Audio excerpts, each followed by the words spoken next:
Wendy Bell Radio is live. Hey, good afternoon. How's everybody doing? How you doing? Brock, how are you? I'm good. You're good. Today's a big day for Brock. It is? You're hammering in your grass, right? Oh, hopefully. I think it's going to look so cool, or it's going to be super trashy. It's going to be one or the other. So. Wow. I think it looks nice so far. Okay, good. I'm happy for you. What's up, Burtek? How are you guys? Trashy. I'm going to just show you guys a picture right now. I have not nailed it down, but compared to what it, once I get the before pictures. Thanks for giving him the 30 seconds of that. Think it could be serious, ask me to call emergency services. It looks great. It's going to be fantastic. It is going to be fantastic. I think so. We have a new sponsor today, and I'm not going to tell you about him first, but I can tell you, and Brock can vouch, that I authentically very much enjoy this company because I was very upset about what happened. I know you kind of were, not kind of, you were upset this morning. And what's shocking is it happened in your car. Yes. And you weren't even worried about the car. I know. Which is mess complete. And that wasn't even it. Are we going to tell them the other news? What's our other news? Oh. That's up to you.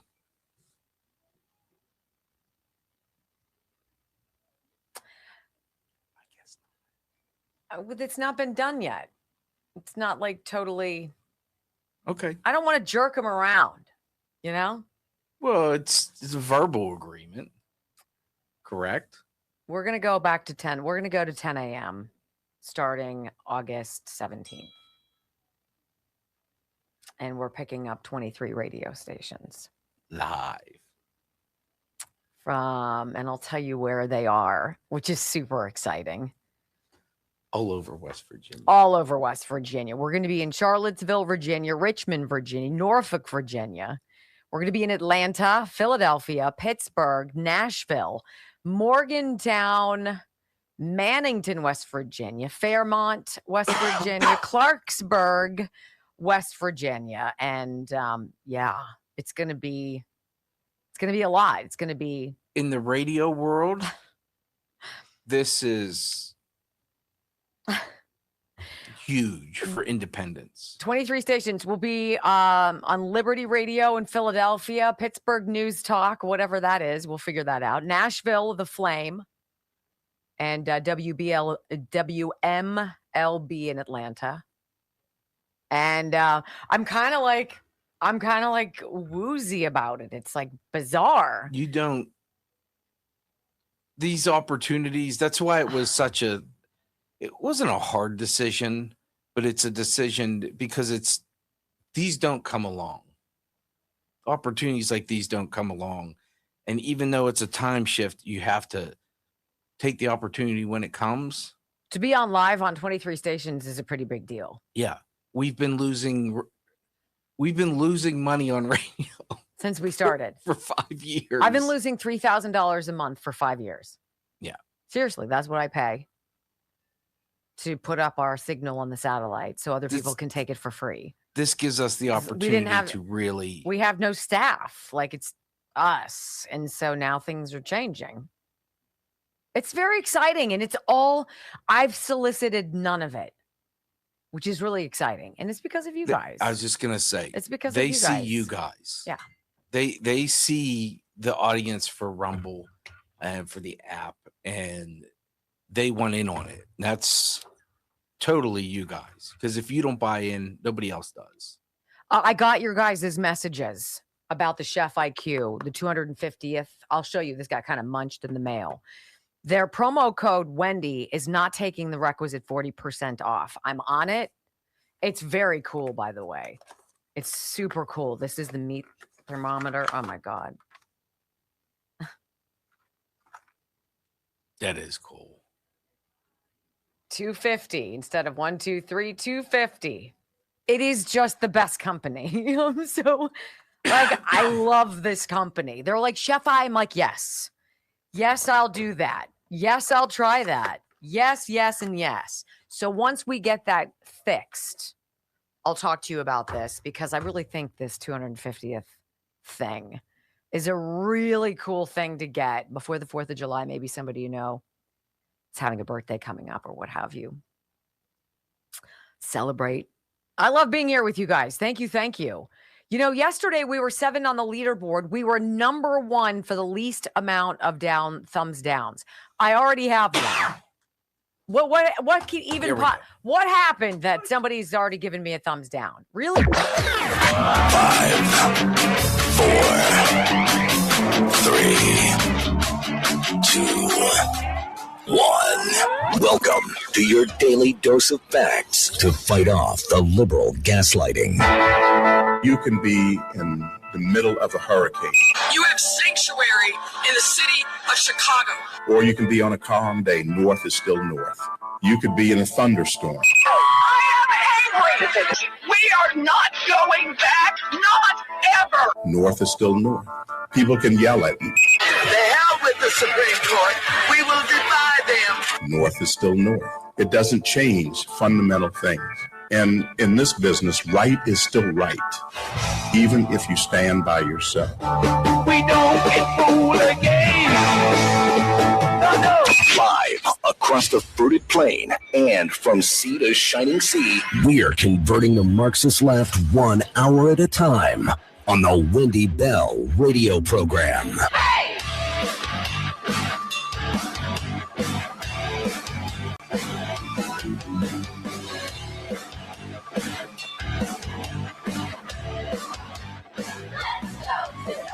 Well, hello, America. Greetings to all of you. Good afternoon across the beautiful fruited plain, and welcome home to the Wendy Bell radio program.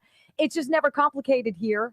We try to give you some entertaining information, but the one thing that we will never do is lie. And I think that's a pretty strong pledge that we should make to each other. For 3 hours, we're going to communicate in a way that we can all believe in, depend on, rely on, and share with other people. And we're going to walk through some uncomfortable chapters in the months and the years ahead, I believe, because there's a huge dawn of discovery coming, my friends. And we're getting glimpses of it now. That's going to be today's program. Lots of stuff to talk about. Some very interesting audio sound bites, I got to tell you, okay? If you're new to the show, wendybellradio.com is our app. If you get it, you can follow along the live video stream so you can watch us. Commercial breaks, we chat with you. It's always wonderful to be with you. Thank you for sharing this time with us. Welcome home. I pledge allegiance to the flag of the United States of America and to the republic for which it stands, one nation, under God, indivisible, with liberty and justice for all. Amen. You know, there are a couple stories that are now kind of breaking that, you know, on a normal day, I would be very upset. I'd be fussy. I'd be stewing in some kind of ire, and you'd be able to tell a million miles away. But what we're being primed for is, I think, the basic disclosure that the deep state is a real thing, that the cabal that is running not just this country, but has its tentacles in so many places around the world is very much a real thing. And that this blob, this entity, whomever these people are, have been doing a lot of awful things for a really long time. You know, this Discovery or Disclosure Day, Steven Spielberg's new movie about aliens. We're being greased. Every movie, every book, every report, everything is like this choreographed smorgasbord.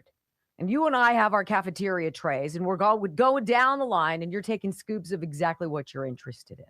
Now, if you leave those mandarin oranges over there in that stew that they're in, and you head down to the cottage cheese and the rest of the stuff that's all disgusting, you miss a lot of what a lot of other people are talking about, or at least questioning.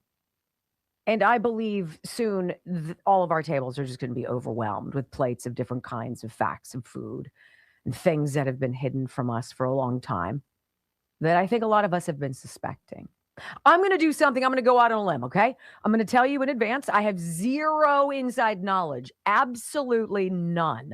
I have no evidence, as the media would ask, about what I'm about to surmise and propose is the story to you, okay?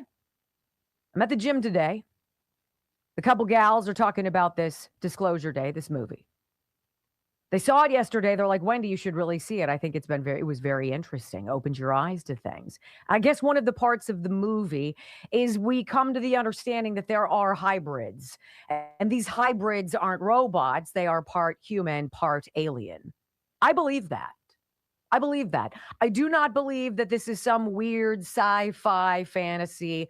Look into wouldn't it be weird if there was other life out there in the galaxy? Like how totally myopic, short-sighted, and egocentric for us to be like, nope, we're the best there is out there in the entire universe, right?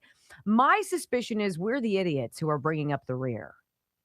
I believe that we have some very deep, dark people in this country who've been fiddling with a lot. They've been fiddling with creatures from outer space that we know because these things have slowly been getting dropped on us. The people back in World War II, fighter pilots around the world were chronicling things in the sky that they had never seen before, that there was this total silence, this vow, this, I don't know, oath of silence, lest anybody talk about it and be labeled a nutcase.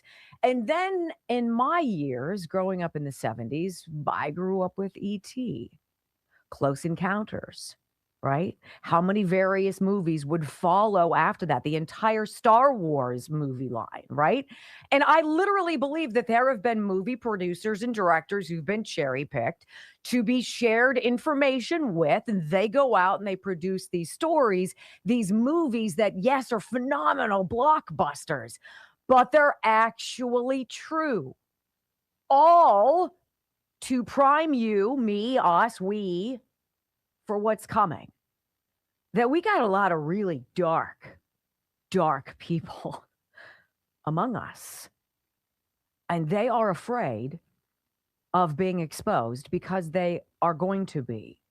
And that is why you are so hated. Why?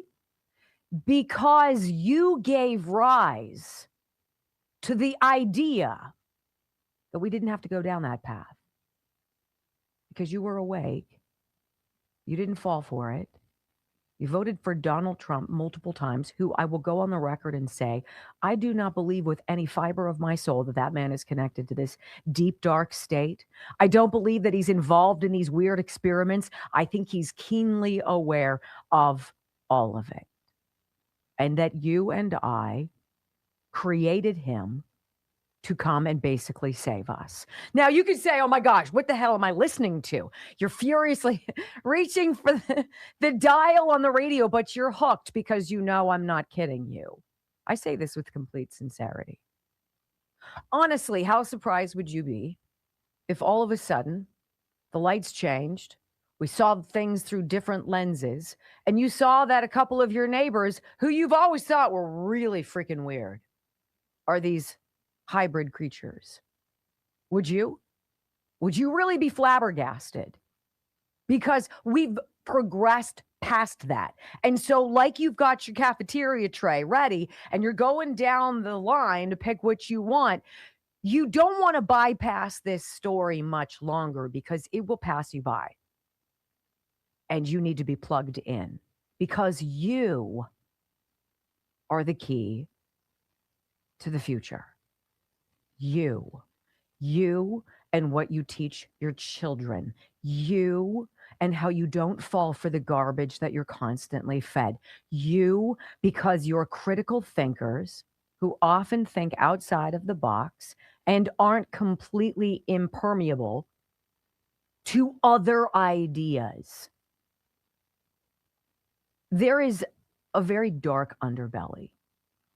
And I almost liken it to another universe beneath our feet, as though below our streets and what have you, there is this strange and very warm underworld where very dark and dirty things happen. One might say that's hell.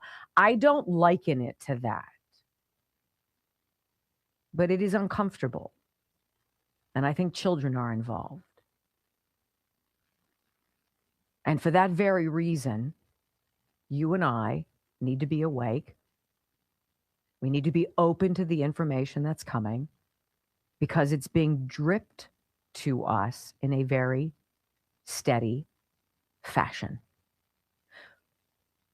We are told today that Nancy Guthrie, who the media breathlessly covered her unfortunate kidnapping and disappearance for 2 months ad nauseum, which oddly coincided with the time Prince Andrew was getting all gnarled up with Epstein and he was getting booted out of the palace or what have you by King Charles. This Nancy Guthrie lady disappears. And we're finding now in a drip of information that Savannah Guthrie and her family were told within a week of her kidnapping that in fact she was dead. That the people, the kidnappers, had sent a ransom note, the original one, chronicled details about Nancy's house and her bedroom that only somebody who'd been inside would know. Said, we want all this Bitcoin.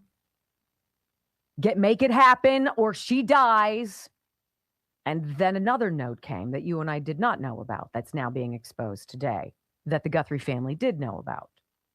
And that note said that Nancy had died shortly after the kidnapping. They didn't intend for her to die. They were sorry she died and that they buried her somewhere in nature. That was within 1 week of that storyline. And yet we spent 2 months of wall-to-wall coverage, at least a month of it, right? It makes you wonder how complicit the media are or if they are part of that deep, dark cabal. Because the more I pay attention and the more they ignore the stories, like Fauci and his fingerprints, not only all over that lab, not only all over that virus, but his fingerprints all over labs around the world. What if those labs, ladies and gentlemen, the biolabs, weren't just conducting dangerous gain-of-function research to possibly kill a bunch of us and manage some depopulation, which some weirdos really go for? What if they're also doing other things involving alien breeding programs there? Would you be surprised? Would you be like, okay, I'm off the reservation. I need to get, 302'd. No, I don't think you would. Anything is on the table, ladies and gentlemen. All ideas are on the table. And if you're joining us on the Wendy Bell Radio app, hop in. Tell me what you think. Like literally, what would it take to truly surprise you about anything? When we come back, man, it was a hell of a Juneteenth in Chicago. 39 people shot, 6 people killed. If you were the mayor, how would you respond? I'll tell you how Brandon Johnson did next on the Wendy Bell Radio Network. So that's weird. I know it's weird. You guys are probably like, what the heck happened to her?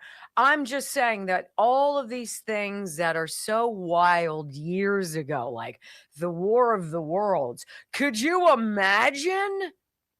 Yeah, actually, I could.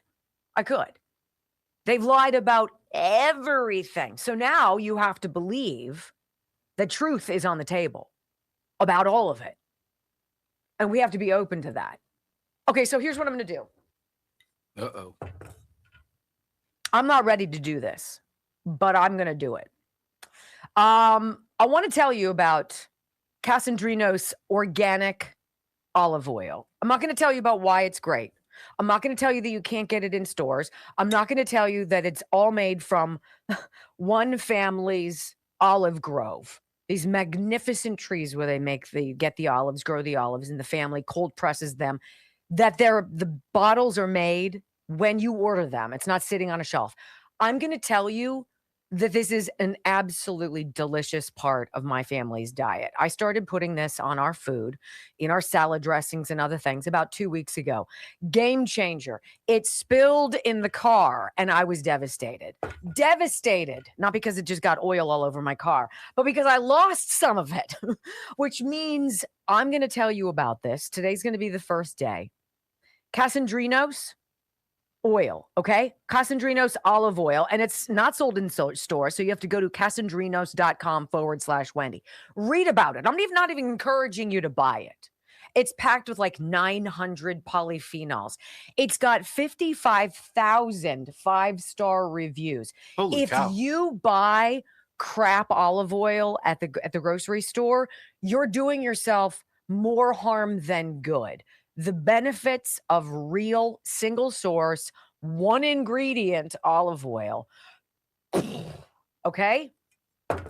This is it's so cute. And they have balsamic vinegar and they have a whole starter set. They've got all those sorts of other things. And I'm like, oh, I have wanted to get into olive oil. And there's a video of this family. It's like the older man and the younger grandson. And it's the cutest thing you ever saw.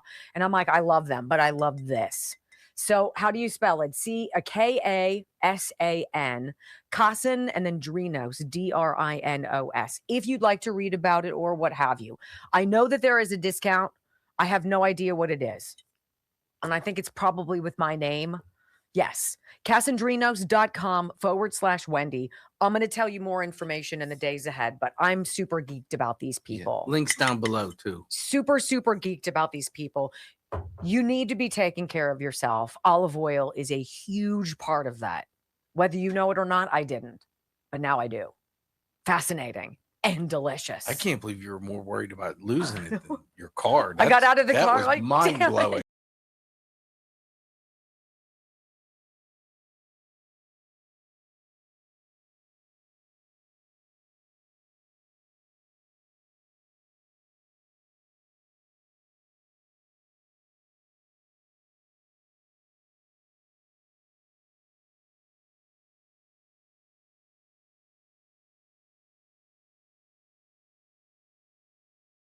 Go along with it.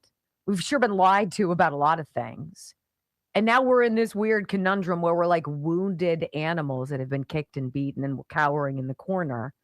And there's somebody coming out with like a T-bone steak saying, no, you can trust me. And we're like, yeah, we've heard that before. I think this administration, I think this president, I think this cabinet, I think these leaders, these chosen leaders are worth listening to. They're worth believing in. I do. And I think that we are going to learn so very much that is going to change the trajectory of our lives. I really do believe that. I don't feel like it's a bad thing. But we need to know. We deserve to know. All right, I want to talk about this briefly because, you know, when you're a box checker and you do stupid stuff and you don't take an opportunity to lead, right? And you don't protect people who depend on you, you look like Brandon Johnson, mayor of Chicago. Juneteenth was wild in the Windy City. 39 shot. 6 of them died. And so what was Brandon Johnson's response to it? He ignored it. He ignored a hotbed of crime over a made-up holiday commemorating the moment that the remaining slaves in Texas in 1865 finally got word 2 years and 6 months later that they were freed. We're celebrating that, right? So this weekend is supposed to be about that, right? And so it just leads to gunshots, bloodshed, murder. So in Chicago, when nearly 40 people are shot over one weekend, Mayor Brandon Johnson hops online, totally ignores the violent carnage, and instead spreads fake, quote, trans hate violence words and gets absolutely brutalized. Before we get to that, let's take a look at this nightmare that unfolded in the mean streets of Chicago. At least 39 shot, 6 fatally. ABC 7 tracking the weekend shooting, 6 p.m. Friday, 11:59 p.m. Sunday. Mayor Johnson seemed unmoved by the very real violence happening in his streets. What did move him to action was an ex-post from the Chicago Sun-Times about how anti-trans violence is supposedly driven by structural barriers. What does that even mean? That means it's some bullcrap leftists arguing about their victim status because they were told a long time ago not to show their work, right? Just be a victim. It's easier. You can cash in. We've created this whole culture, this ecosphere where you can cash in on making everybody else angry at you. So while Johnson citizens died and bled and died in the streets, he took to X to pontificate on the fantasy topic of widespread anti-trans violence. And it did not go over well at all. In fact, I want to scroll down to this one response. He got absolutely excoriated on X, as he should. And this is one of the responses. Mr. Johnson, by my count, 15 transgender individuals were killed in Chicago over the last decade. That is 1.5 per year, based on a cited rate of 0.5% of adults. That works out to a homicide rate of about 14 per 100,000 transgender residents a year. During that same period, Chicago averaged about 645 homicides per year. For the rest of the city's population, that works out to roughly 24 homicides per 100,000 non-trans residents per year. If 14 per 100,000 is a state of emergency, what do you call 24 per 100,000? The average Chicagoan who is not transgender faces a higher risk of being murdered than a transgender resident. And if you believe the risk faced by transgender residents warrants emergency action, then the far greater number of murder victims across the rest of Chicago deserves at least the same urgency. See the slow wheels, they're slowly falling off all of this. Sanctuary cities are devolving into hotbeds of complete anarchy, violence, murder, and acceptance of it. Just not DC, because Trump is there and he's like, no way. Every other city, LA is killing itself. San Francisco is in retrograde. Look at Pittsburgh, my city. I love Pittsburgh. I can't wait to get out of here because of what the liberals have done to it. Philadelphia, Cleveland, Baltimore, Portland, Seattle, anywhere in Maine, right? Boston. This is acceptable now. You don't matter. You are normal. You don't matter. You don't check a box. You're not a tranny. You're not black. Maybe, I don't know if you are. You're not hired based on this or that. These people are. And watch the mass exodus continue. And so what you're going to have is the devolvement of these once beautiful cities, big American cities, devolving into what? Gotham City? As red states do the exact opposite. The exact opposite. And you're being forced to see it in such stark numbers as 39 shot. 39 in 2 days. Where are we, ladies and gentlemen? Do you want that for America? Or would you prefer a 250th celebration of star-spangled glory? When we come back on the Wendy Bell radio program, does anybody else find the Hunter Biden and Tony Fauci pardons the least bit odd? Let's connect some dots. Next on the Wendy Bell Radio Network. Disclosure Day. You know what? And then you got to think about all these direct energy attacks, these missing scientists, these other people who unalived themselves, who are normal and were like, I am not suicidal, who the next day killed themselves. And you're like, that's interesting. Right? Like the guy who puts it on here, a tattoo, I am not killing myself. And then he's dead. And you're like, that's weird. Huh? What's going on? Some really dark, shady shite. I'm afraid. That's what's going on. It's scary. Scary. And the whole Nancy Guthrie thing. Do we really need ad nauseum? It was one lady, like, look, I'd want the whole world to stop and look for my mom. But I didn't understand that. Why was that such a big deal for so long? Because it was Savannah Guthrie's mom. Like, does anybody give a rip about Savannah Guthrie? I don't know. I'm not trying to be mean. I'm just saying. Okay, let's see. Ghost bed. I'm so excited to tell you more about the Casandrinos olive oil. This is when they call me and they're like, that's not how you pronounce it. And I'm like, so I'm waiting for Chef IQ because I need to get that link has to be fixed. He's working on it. Yeah. Okay, good.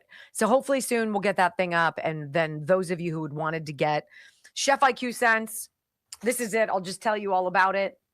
Chef IQ Sense, this is the easiest thing in the world to do, to barbecue, to roast, to slow, whatever you need to do. This is what it looks like. This is what the case looks like.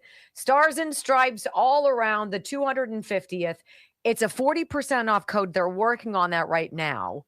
But this is how easy it is. You take out your sensor, your phone is connected to it, and it connects in like 2 seconds. If I could do it, you can do it. ChefIQ.com, promo code Wendy. It asks you legitimately 4 questions. What are you making? Asks you about that piece of meat or what have you. Where are you cooking it? On what surface? Grill, oven, what have you? And then how do you like it? Do you like it medium rare? Do you like it well done? And then it says, okay, go turn on that heating source. And when it hits this temperature, season, oil your meat, whatever you got to do, put the probe in, stick it on the grill and shut the thing and hit start. And you're like, pink. And then it counts you down and you watch the internal temperature of your meat change. And you're like, this is really freaking cool. It's like having an underwater camera. You're like, how you doing?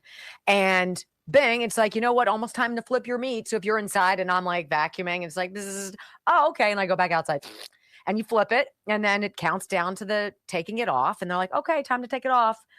Rest it now. And you leave the probe in it. Don't even have to cover it or anything. They're like, just let it chill. And then it's like, bing, time to enjoy. I'm telling you what, I've used it 20 times. It has never disappointed me. ChefIQ.com. Promo code Wendy. Bookmark it. We'll get it up, and I'll tell you when it's up. It's probably dumb for me to do it right now, but I've got them on the brain. Look at their cute little red, white, and blue. Aw. Wireless cooking thermometer, 3rd generation, 5 sensors, built-in speaker, dishwasher safe, multi-day battery, Bluetooth. There you go.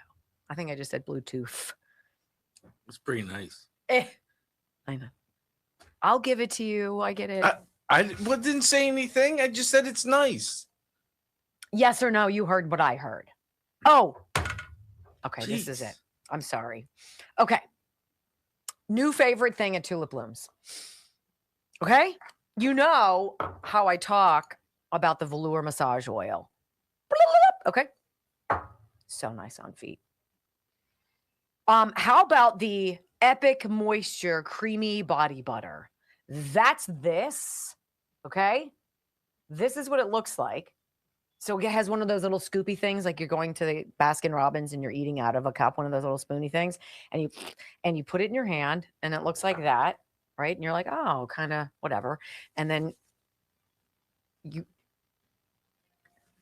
for like 30 seconds, rub it on your skin, and it leaves this like beautiful sheen to your skin without it being greasy. It is so nice. It is so soft. I love it. So again, Epic Moisture. It's one of the offerings at Tulip Blooms. And I take this home with me because I don't trust somebody around here. I'm going to try to take it. tulipblooms.shop/Wendy.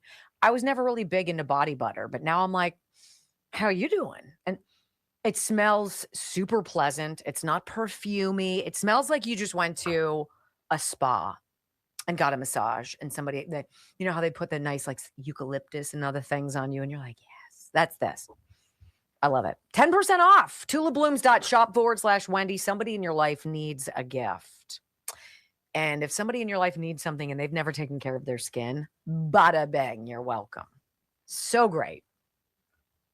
Okay. Enough about me. What do you think about me? Just kidding. 1.33. Oh, my heavens. That's really actually fantastic. Okay, tell me in the comments, do you guys think that my monologue was super off chart and like weird and it was distasteful because people they're not on par with us, or am I wrong? Brock, what'd you think? He wasn't even listening.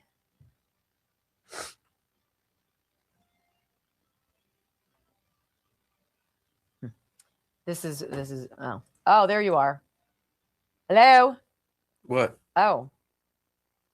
Take me off. Oh, okay. I was talking to you. I'm working. I was.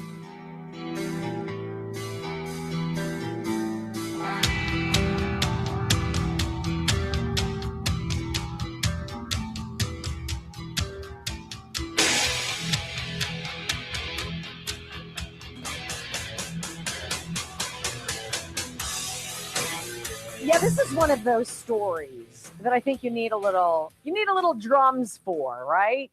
So does anybody out there find the Hunter Biden and the Tony Fauci pardons by Joe Biden the least bit peculiar? Welcome back to the Wendy Bell radio program. A delight to be with you all today. So both are for 10 years. Both of these pardons are for 10 years, which is kind of a weird scope, isn't it? 10 years. And they start on the exact same day, January 1st, 2014. Now, that's not a coincidence, however. It could be a confession if you think about it. So what do we know about these biolabs? Remember when Vladimir Putin said one of the reasons why he was invading Ukraine in 2022? Was it 2022? Whenever it was, 2023.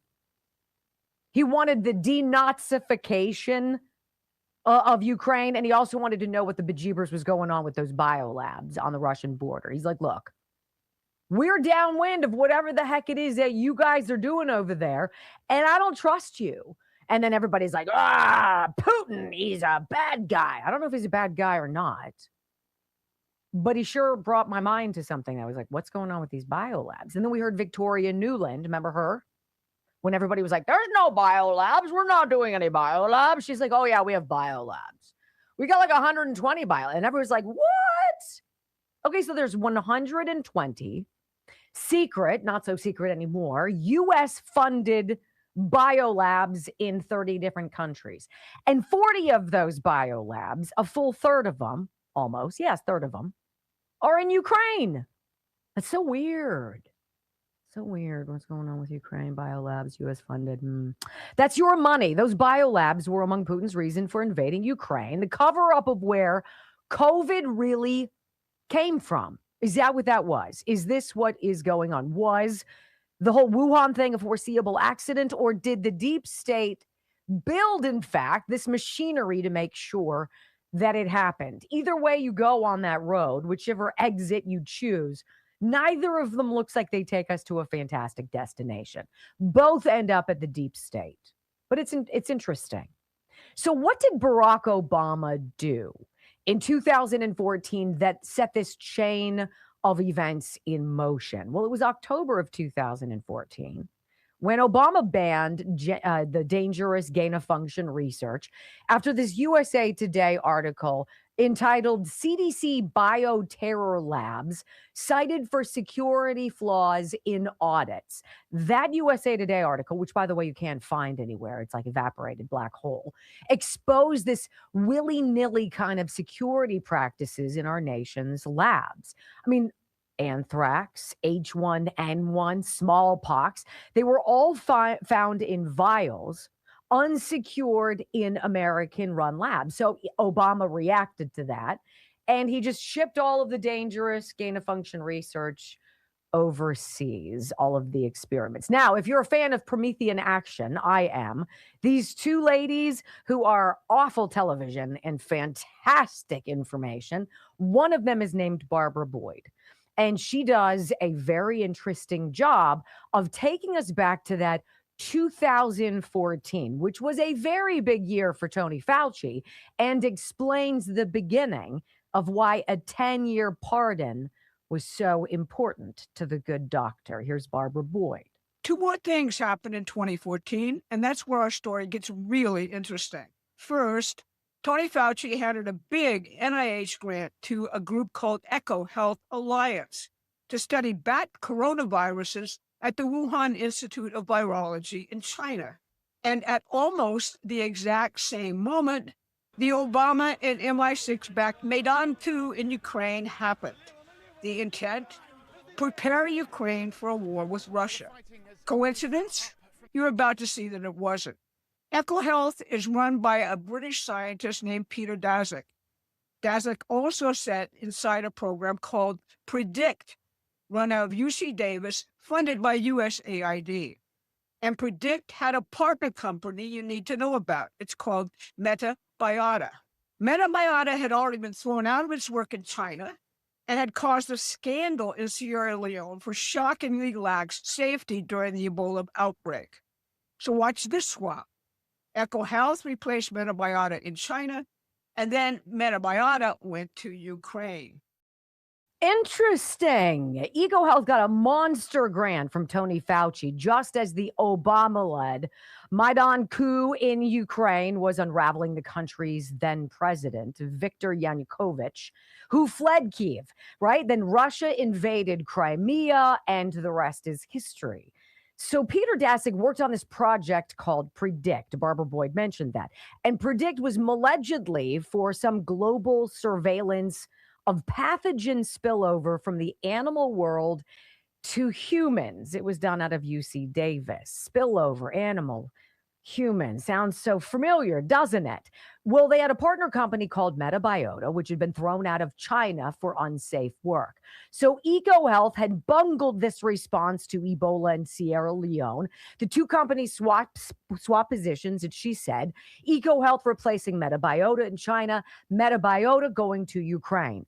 Barbara Boyd comes back and said, now Tulsi Gabbard just declassified a bunch of emails that show across Ukraine in 2014, bioweapons labs were being upgraded under a Pentagon program originally meant to keep nuclear and biological material out of terrorists' hands. The main contractor during that upgrade, MetaBiota. And this is where Hunter Biden comes in. Hunter went on to raise millions for those Ukraine biolabs. And now those two pardons start to make sense. Both of them began in 2014.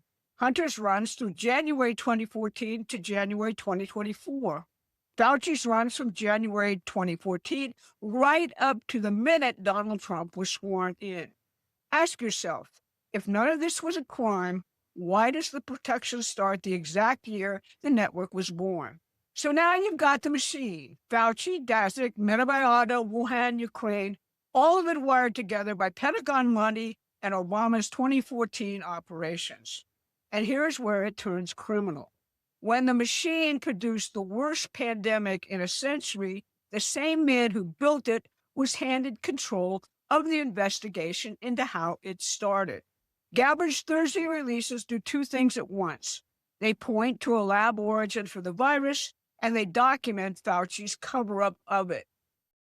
And in May 2020, now several months into COVID, a classified intelligence assessment concluded that a lab origin scenario for the virus was the most plausible.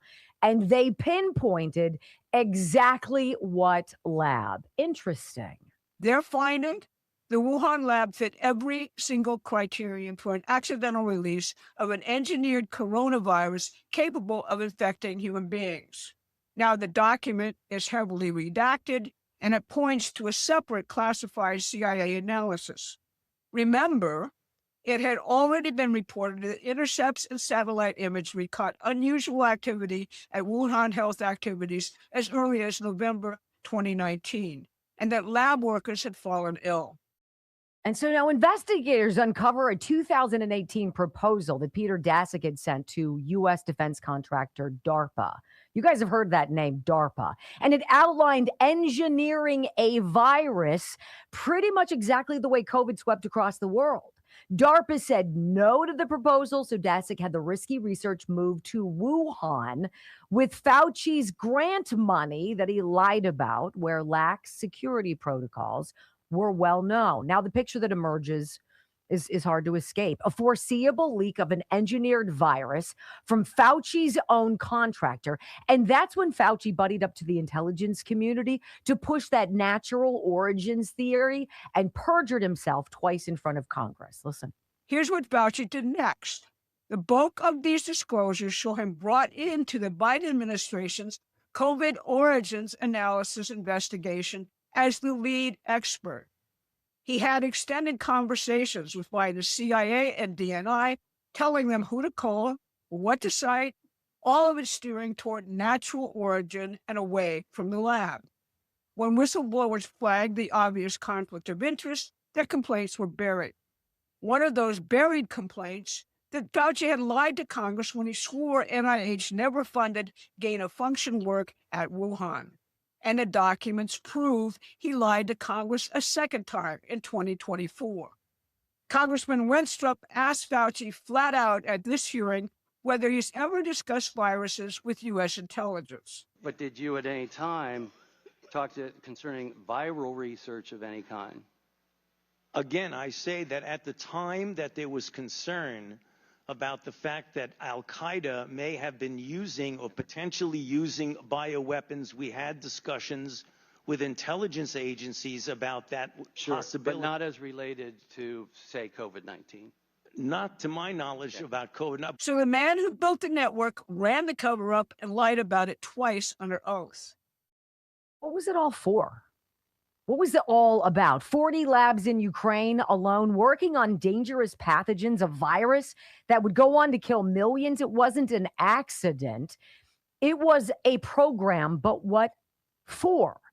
Well, it was the pretext for rewriting election law across the United States and rampant mail-in voter fraud in 2020. Remember, when globalist Klaus Schwab and then Prince Charles called COVID an opportunity for a great reset? It reminds us when Prince Charles, now King Charles, his father, Prince Philip, had said he wanted to be reincarnated as a deadly virus so he could, quote, deal with human population. Like, let that sink in for a minute. So to steal an election and to kill off people to help depopulate the planet. Is that honestly what it was? Here's the final Barbara Boyd bite. You don't pardon an accident. The protection begins in January 2014, the same year Obama banned the research, the same year the Maidan coup detonated in Ukraine, the same year the first dollars flowed to Wuhan. Tulsi Gabbard has done the nation an enormous service. So have the whistleblowers and, for once, the Congress. The Justice Department has already indicted Fauci's senior advisor, David Morans, for conspiring with Peter Daszak to bury the truth. And if you think about this, if Fauci hadn't done that research, do you think there would have been war between Russia and Ukraine? Do you think we would have ever gotten Joe Biden? Would we ever have gotten the open borders? The 20 million illegals, many of them criminals. Would any of this have happened? Arguably not. But then there was Hunter Biden and his crime family syndicate cashing in on it every step of the way. Hence, 2 10-year presidential pardons from Joe Biden. When we come back on the Wendy Bell radio program, stopping President Trump at every level, do you guys think that food stamp recipients should use that welfare money for sodas and candy bars and Cheetos? No, neither does the president, but a liberal judge just stopped him. You guys got to hear this story to believe it. Next on the Wendy Bell Radio Network. I thought it was very interesting when she took a look at both of these 10-year pardons. And it's so curious that they're in the same day. Now, these two, I don't believe there's necessarily a lot of interaction between Fauci and Hunter Biden. But Biden was sponging off of and cashing in on all of the jazz that Fauci was doing. And the Biden crime family syndicate benefited. You know who didn't get a pardon? Huh. Which leaves somebody open to talk. Ralph Barrett. From UNC Chapel Hill. Yeah. Makes you wonder if, I never thought about it until just now, that he has nothing to lose. Very interesting. And now you've got two of the Dr. Morins and the other guy in Fauci's orbit who've been indicted. They're going to squeal. I want to tell you guys about my hair, not because it's fabulous, but if you have lifeless, dry, limp, kind of zhuzhless hair, and now I have curls, so obviously it's going to be foofier than yours. I have been using this Preance Hydrolift Volumizing Shampoo. I've been using it for the better part of a week and a half now. I love it. I love this shampoo, and here's the thing about it. I never thought about this, but our hair needs protein. And it needs protein and it needs water. And as we age, the protein kind of evaporates like everything else that's good in our bodies, right? And that leads to thin, dry, brittle strands of hair. So Hydrolift Volumizing Shampoo by Purance can help. And I can tell it definitely makes my hair fluffier, bigger, fuller, thicker, healthier looking. So Hydrolift contains wheat protein that strengthens your hair follicles from deep within, and that transforms thin and lifeless hair into fuller, more resilient locks. It also contains betaine from sugar beets, which draws water into your strands, making your hair feel silky and soft. You'll notice it if you have hair like mine and you are getting the water out of it at the end it squeaks. It's like squeaky clean. It's just wonderful. Right now, you can try Hydrolift Volumizing Shampoo risk-free. Save 35% with my name as the discount code. Go to Pureance, Pureance.com, and then just throw in Wendy, and you'll get that promo code. I think this is really worth trying. If you're losing hair, if you have thin hair, limp, lifeless hair, Pureance.com, promo code Wendy. I very much have enjoyed it. And I'm using it over all the other stuff I have.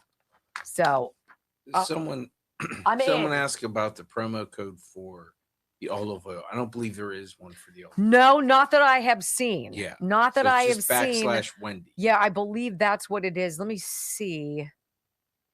But I don't believe I checked. There's no promo. Oh, okay. Thank you for that. Yeah. There was just a little confusion on that.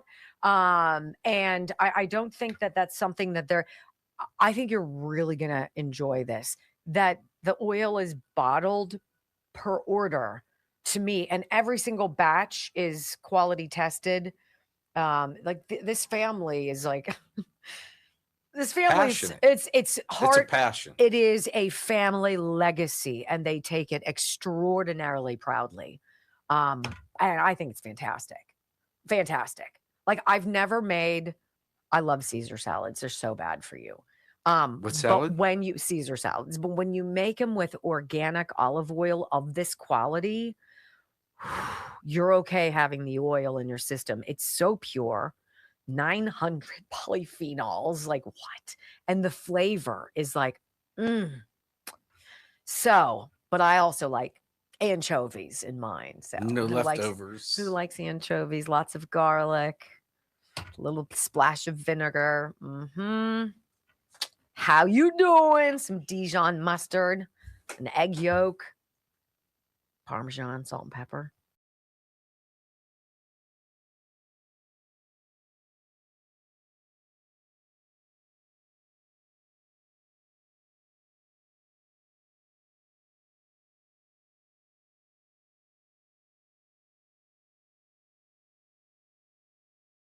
Everything that he wants, anything that he wants that's good for America, we will resist.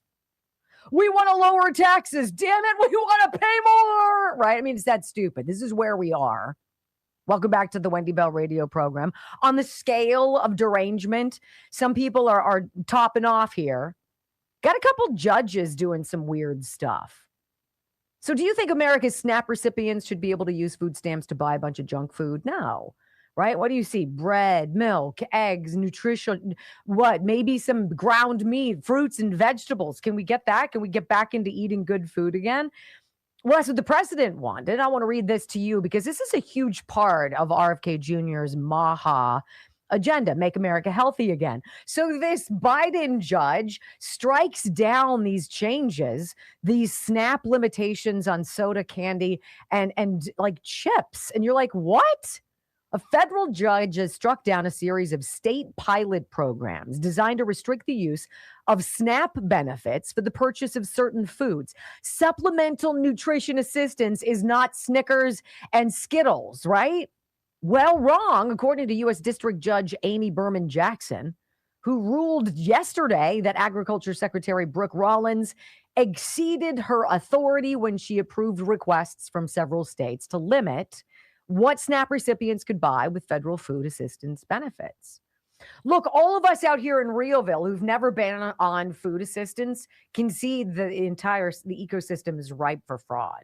And we saw it. We saw it with people in Boston. You saw it with Somalis or whatever the hell they were. They had these little storefronts and they would buy for cash, much less value than the real value of these SNAP benefits. And then they'd sell them to people, right? Sell the cards to people. It's a total racket.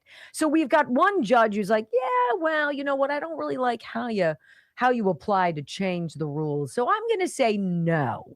It's gumming up, slowing down, throwing as much oatmeal into the machinery as possible. So the hamster wheel that we're on grinds ever more slowly. And that's not really the kick in the pants today. If we're going to talk about judges who've become activists on the bench and their activation chip is like, you must resist Donald Trump. Well, here's a pretty good one. Headline Breitbart. Biden appointed judge blocks Trump's new verification system to remove foreign nationals from voter rolls. And what's even worse, this broad's name is Sparkles. I mean, like literally, you can't make it up. If it was Dingleberry, it might be just moderately worse. A federal judge appointed by President Joe Biden has blocked President Donald Trump's administration from using an updated verification system known as the SAVE program to remove foreign nationals from state voter rolls. Why ever would we want to remove them? On Monday, Judge Sparkles Suknanen, appointed to the United States District Court for the D.C. area by Biden, issued an order to prevent the Trump administration from using a streamlined version of the federal government SAVE program to combat voter fraud. Why, Sparkle, sweetie bug? Why? Well, the update to the SAVE program allowed states to more quickly verify that only American citizens are voting in federal elections by no longer requiring that all 9 digits of a voter registrant's social security number have to be entered to verify eligibility. This case implicates 2 fundamental rights, Suknanen said, for Americans: the right to privacy and the right to vote. You know how they always wrap themselves in something, oh, it's a threat to democracy, right? And you're like, what does that even mean?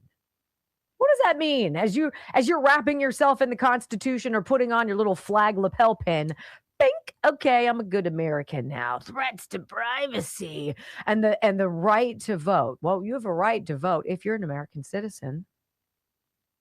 If you're an American citizen, like 194 other countries. I know, it's so breaking news. This just in.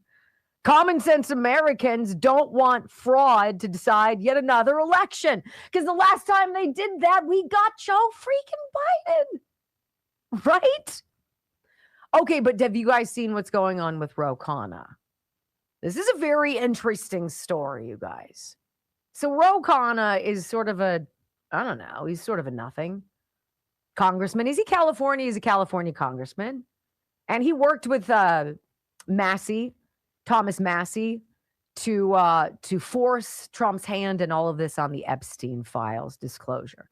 Well, he poked the bear and put his finger in Elon Musk's eye yesterday. And Elon has responded with 5 simple but devastating words 240 million people saw.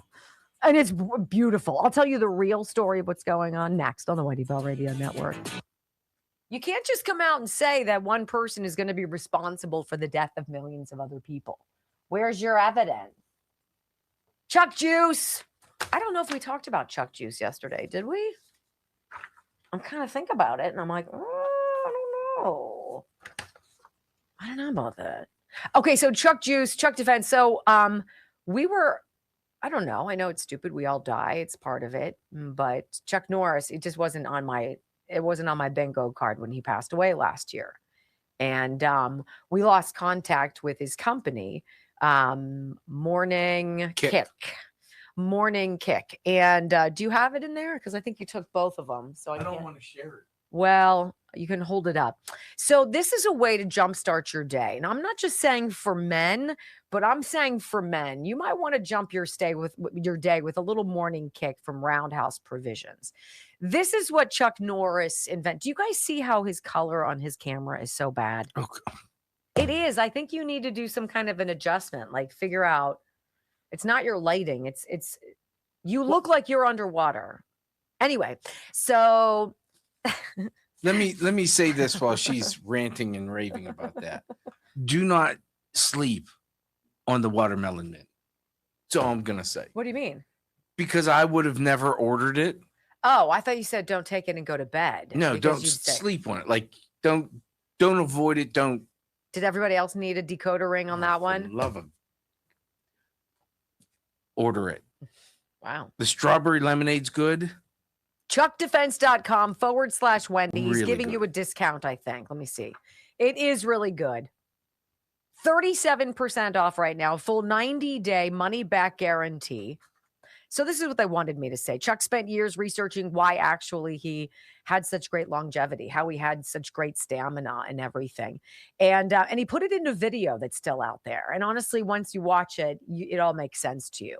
He breaks down 3 specific foods, Chuck Norris does, that he recommends you cut out right away. Right away. And his reasoning is pretty hard to argue with. I'm not going to tell you what it is, what they are, because I think you're going to get a benefit out of this video, chuckdefense.com. So the video is free to watch. It's not very long. And at the end of the video, there is your opportunity to buy chuckdefense.com/Wendy. I think it's wonderful. And it jumpstarts your day. So if you want something that gets you moving, this is going to be it. He spent years researching what kept him strong, energized, and sharp well into his later years. And so Morning Kick is Chuck Norris's formula. His probiotics, his green superfoods, his collagen, his metabolism boosting ingredients, all in one scoop. 1 glass of water every morning. Chuck and his wife drank it daily, and over 700,000 people have made it part of their routines since. I do. 37% off right now. I would tell you what that would boil down to, but I'd have to watch the video. I think it's only like 15 minutes. All right. How's my picture look now? It's very odd that it's just very wishy-washy colors. Well, my camera's a computer camera. It doesn't have all the bells and whistles that yours has. Whatever. Mine doesn't have, I don't have all the lighting and the. So you're saying that you're not as fabulous as I am? I don't think I need it. Mm-hmm. I mean, I'm only on camera, 10 minutes an hour, tops. So what do you guys think? What's I want to hear what you guys think. First of all, I asked you a question and I didn't get any answers, but to be honest with you, I didn't look. Was my monologue where I'm talking about aliens and stuff, was that too out there for people? Because they're listening on the radio and I'm sure they're like, who in the Sam Hill is this broad? And I'm like, look, aliens are real and you're going to have to figure it out. And some of the people on your street are hybrids, I'm pretty sure. And it'll all make sense ultimately down the road. You're not supposed to be afraid of them. But I think when it all comes out, we'll realize that we are the bad guys of the universe and that we've been doing bad things to aliens here in these labs. Yes, no, maybe so. Anybody, Bueller? I was asking you that, Brock, but that you were shining me on before too, which is great. I was what? Forget it. I can only do so much, guys.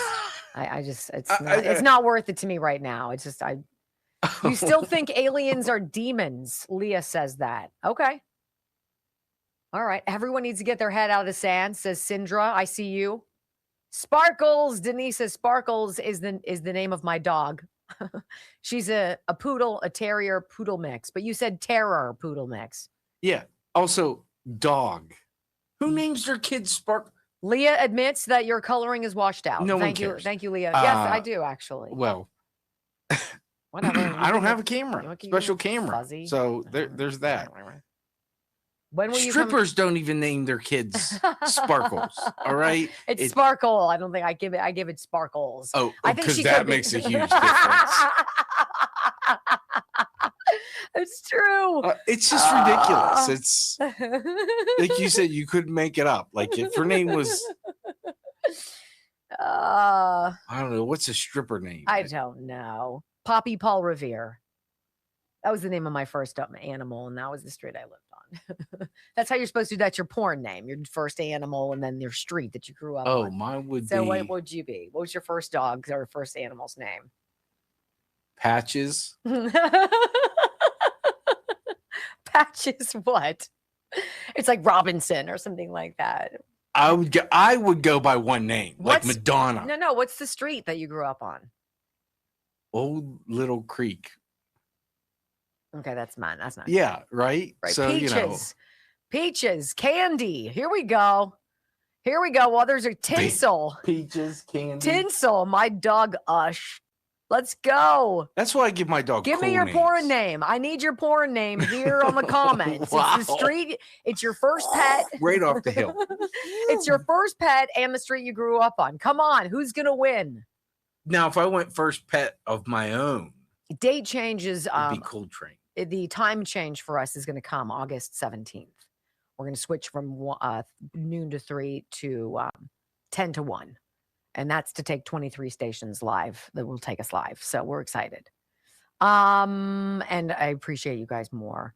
The Guthrie mother was a satanic sacrifice. I don't know. I mean, honestly, I could see it. I could see it. These people want to depopulate the world. I can see that then. Oh, I'm so excited to see some of your names. So interested in your porn names, guys. Got to give me a little bone here. We've really. 5, 4, 3, 2, 1. Wendy Bell. Inspiring solutions to save America, one show at a time. Are you ready to get on board? They believe that they can destroy this bond that exists between you and Trump if they somehow make Trump look bad, make Trump look like a reprobate, embarrass you about Trump. They can't do it because you came before Trump. Desperately want Trump gone, and I know that they desperately want it codified, that Trump cannot run again, because make no mistake, they remain scared to death of you, and they remain scared to death of Trump. Trump, 75 million, 80 million votes. And I'm going to tell you, you're not going anywhere. Even if Trump does, you're not. Which I think remains one of our big campaign strengths going forward.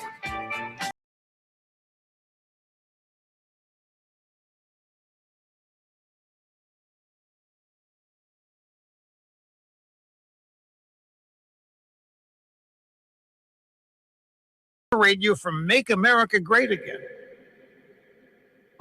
From sea to shining sea, 3 hours of bold truth and excellence. The Wendy Bell Radio Program.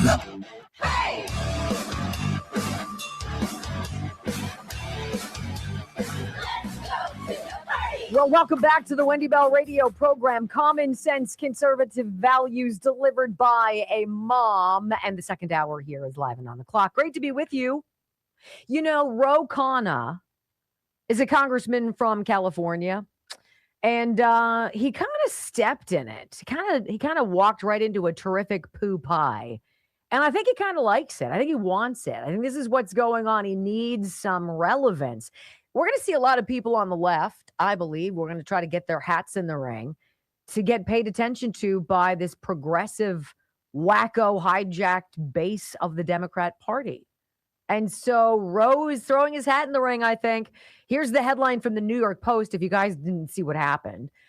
He said Elon Musk needs to answer for 4.5 million kids sentenced to death, he said, over the Doge cuts, specifically the cuts to USAID, which we know were so necessary because it was all a giant non-governmental organization grift, a labyrinth, a maze of suck and theft, and the people who needed the food and the supplies and the assistance were the ones who got the shaft. Kind of like here in our country, people who actually need help, who actually need hospice care, they're getting shafted because all of these other losers are creating fake companies and sponging off of the system, draining it dry. So Ro Khanna does something very interesting. Tesla and SpaceX CEO Elon Musk will need to be investigated for the, quote, 4.5 million children whom he possibly sentenced to death through his spending cuts. Congressman Ro Khanna of California argued over the weekend. Khanna suggested that the Democratic Party take initiative to hold Musk accountable if they were to regain control over the House of Representatives of the Senate. I want you to think about that for a minute. Ro Khanna, sitting congressman, who obviously has, presidential dreams here, thinks that if Democrats take back control of the House, they need to investigate Elon Musk and hold him accountable for exposing the fraud and the waste and the abuse through DOGE, the Department of Government Efficiency, that effectively stopped billions and billions of dollars from going places that have been grift locales since the beginning of time. And Ro Khanna wants to investigate Elon Musk for stopping the grift. You have a sitting congressman who wants more of your money to be squandered, stolen, and whatever, divvied up by members of whomever is getting rich. I do believe that once we take power, there needs to be accountability, Khanna said on the I've Had It podcast. There needs to be accountability for Elon Musk. They're celebrating that he created 4,400 millionaires, but they don't talk about the 4.5 million children around the world who he possibly sentenced to death by dismantling USAID. That's a big claim. It's a big, bold claim. And he continued, Musk needs to answer for that. He needs to be subpoenaed. Why would you subpoena the guy who looked into and exposed the fraud and then stopped it? See, these people tell you every single day who they are. They hate Elon Musk, one, because he's a trillionaire, right? Because they all want his money. Because they don't know how to work. They don't innovate. They're not entrepreneurs. They never took risks. These people never had to burn the midnight oil and come up with something that nobody else believed in and then put their blood, sweat, tears, and life savings and everything they had into it and then fail and then do it again and then fail, right? They're butthurt because he's rich, and they're super butthurt that he likes Donald Trump. So then Elon Musk apparently cites something back. His response in a tweet seen by 240 million people. Well, that's his following, right? 240 million. He writes, time to sue this liar. Time to sue this liar. So now we've got this in the ecosphere of social media. Ro Khanna saying we need to steal more of your money and give it to a bunch of people who actually will grift it and give it back to our coffers. And Elon Musk is like, dude, why are you lying about me and saying that stopping U.S. aid grifting killed children? I think I need to sue you. You're not allowed to do that. You can't slander me, right? Verbally, you can't do that. That's against the law. So time to sue this liar. I want you to hear Elon in a clip. I don't know if he was on. I don't think this is Joe Rogan. But while he was doing this whole Doge dive that they shut down, remember, we got about $200 billion worth of savings. And then everybody went haywire in Congress and they're like, shut it down. And basically Elon was pushed out the door because of what he was exposing.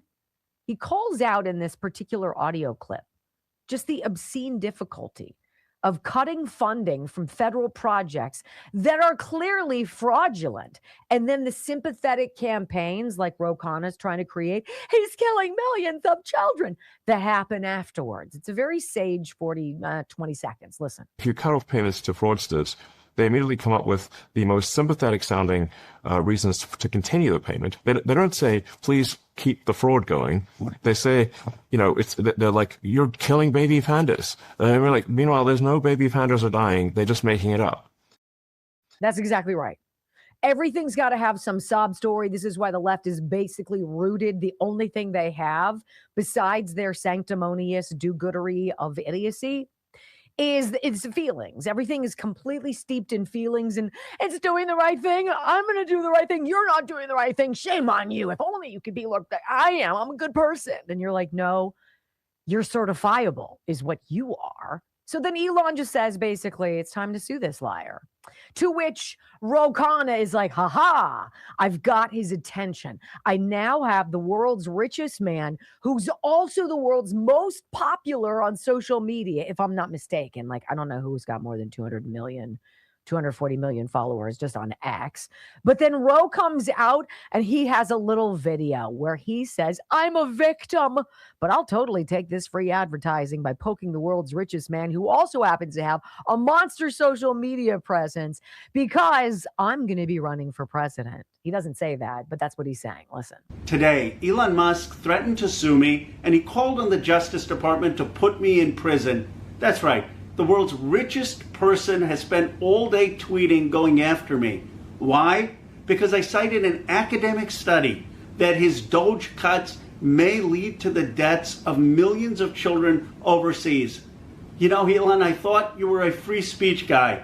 Why not debate me on these issues instead of threatening lawfare? You're not going to be able to intimidate me. I'm the guy who stood up to the Epstein class and worked with Massey to get the Epstein files released.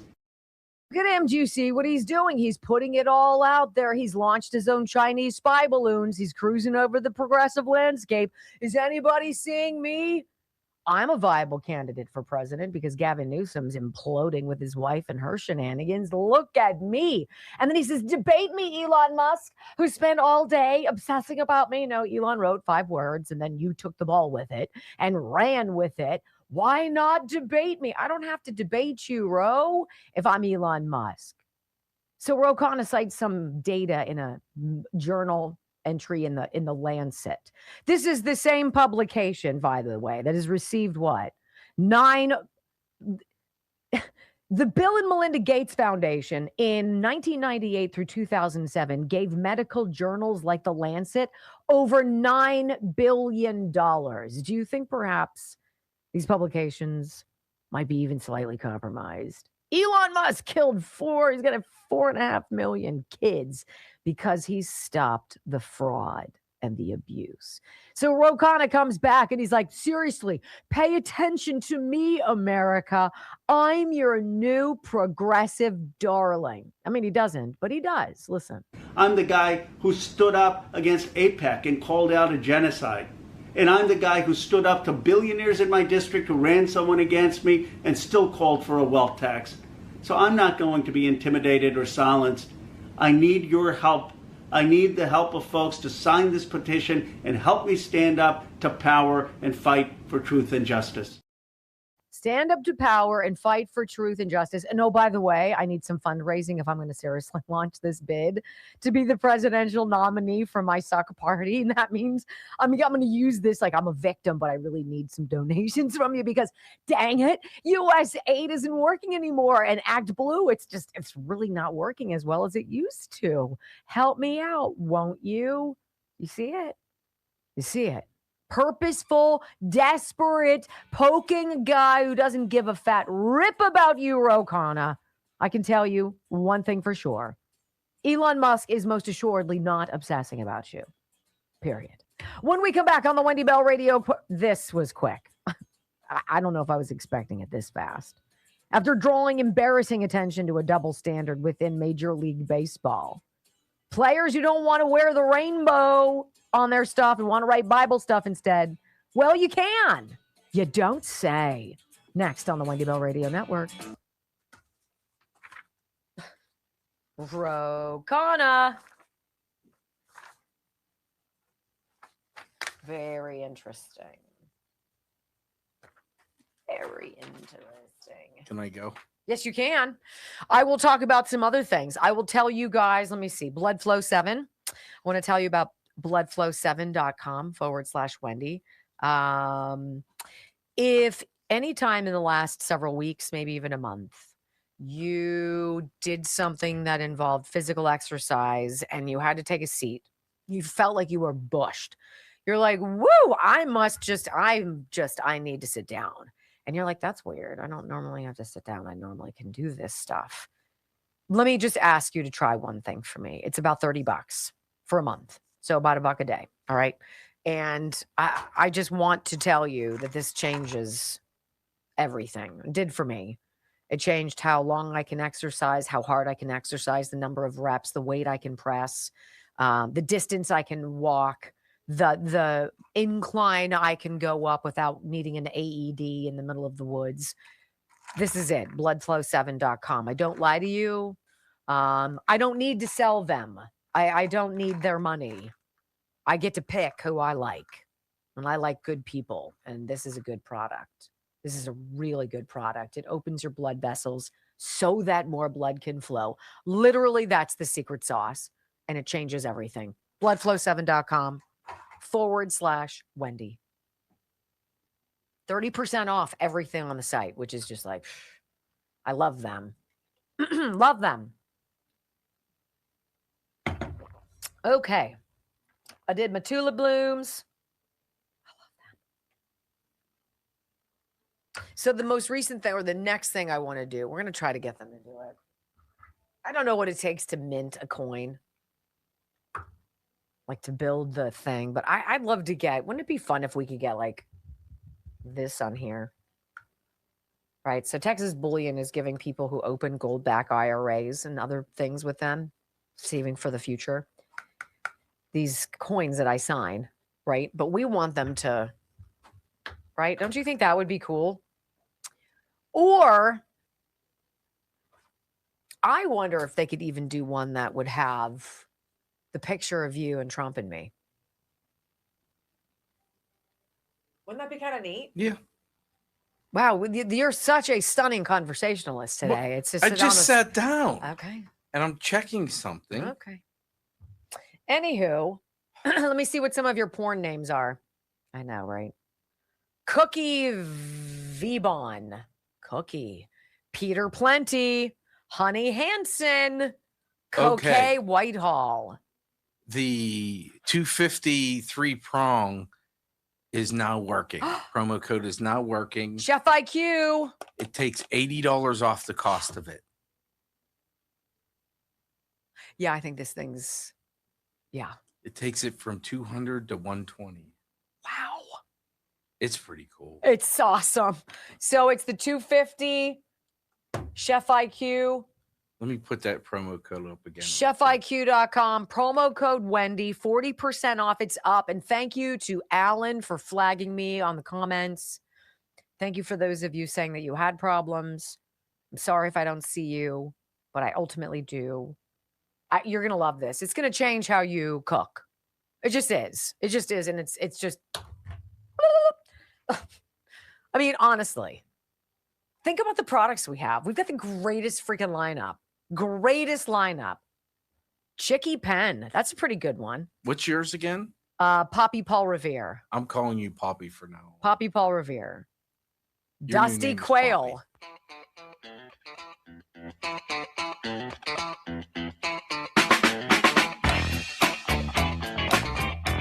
Welcome back to the Wendy Bell Radio program. You know, in today's common sense update, that's just in, you know, we don't need to browbeat people to be good people. People like to be left alone. Most people left to their own recognizance are good people. They're not jerks. They're not actively out to hurt people. They're not trying to discriminate, right? We can coexist and tolerate a lot, right? But when you force us with some bogus bogosity narrative, like only if you wear this ridiculous vaudeville rainbow vomited jersey or a rainbow San Francisco Giants logo on your ball cap, only if you do that are we going to allow you to pass go and collect $200. You have to do that if you're a Major League Baseball player. And they're like, no, I don't want to do that. A lot of the players were like, I mean, I don't care what you do, but why do you have to force me to regurgitate something for you? People don't care. Now you're pissing us off and you're forcing us to care. It's like the same black thing. I don't care. I don't look at people as being black. I don't judge you on that until you make me. You want reparations? Well, I didn't have slaves and you weren't one, so suck it. No, now I'm judging you, right? Well, Major League Baseball apparently has seen the light. Let's listen in. This is a great report. And featured here, you're going to hear former coach and sports personality Dan Dakish. Is that how you say his name, Brock? Do you know who he is? He's a former basketball coach and player. I don't know. Okay, Dan Dakish, but he says something that is near and dear to your host's heart. Oh, yes. You'll hear it. Go. Ball caps have become a big controversy. The Department of Justice now investigating Major League Baseball for potential religious discrimination. The league recently warned several San Francisco Giants players against expressing their Christian faith after they wrote Bible verses on their Pride Night caps. In a letter to Commissioner Rob Manfred, the department's Civil Rights Division writes, quote, "The Trump administration is committed to combating religious discrimination. I have referred this matter to the Equal Employment Opportunity Commission for further investigation." Some athletes ripping the league. This is what we're worried about right here. Major League Baseball players wearing a hat with a Bible verse on it. That's what we worry about in a billion-dollar industry. Major League Baseball, you can suck it. Perfect. I agree. Well, lo and behold, my, what a difference a DOJ threat of investigation makes. Major League Baseball Commissioner tells Senator Josh Hawley that the Giants players will not be disciplined over the Bible verses they wrote on their Pride Night hats after all. Rob Manfred said the league issued only a routine oral warning, but you know what they didn't realize? That the players were not told they could opt out. Really? That's kind of a big thing to leave out, right? Right? You can do this or not. Might be part of the whole thing. Here's your uniform, right? There's like 12 games that these people, like all of the league, the players play for Roberto Clemente, for, veterans, for all sorts of things, right? And this was not one of them. And the league now, the commissioner's like, yeah, well, it was a rounding error. It was, that was I didn't move the decimal point, right? That was a glitch. No, don't try to cover your butt. Major League Baseball Commissioner Rob Manfred says these players who wrote the Bible verses are totally cool to do so. They should not face any fines or discipline. And he tried to defend the league's uniform policy at the center of the controversy. Look, there's nothing that the left, that progressives, that whomever checks any kind of box for these people, in nothing that they care about does your life benefit, right?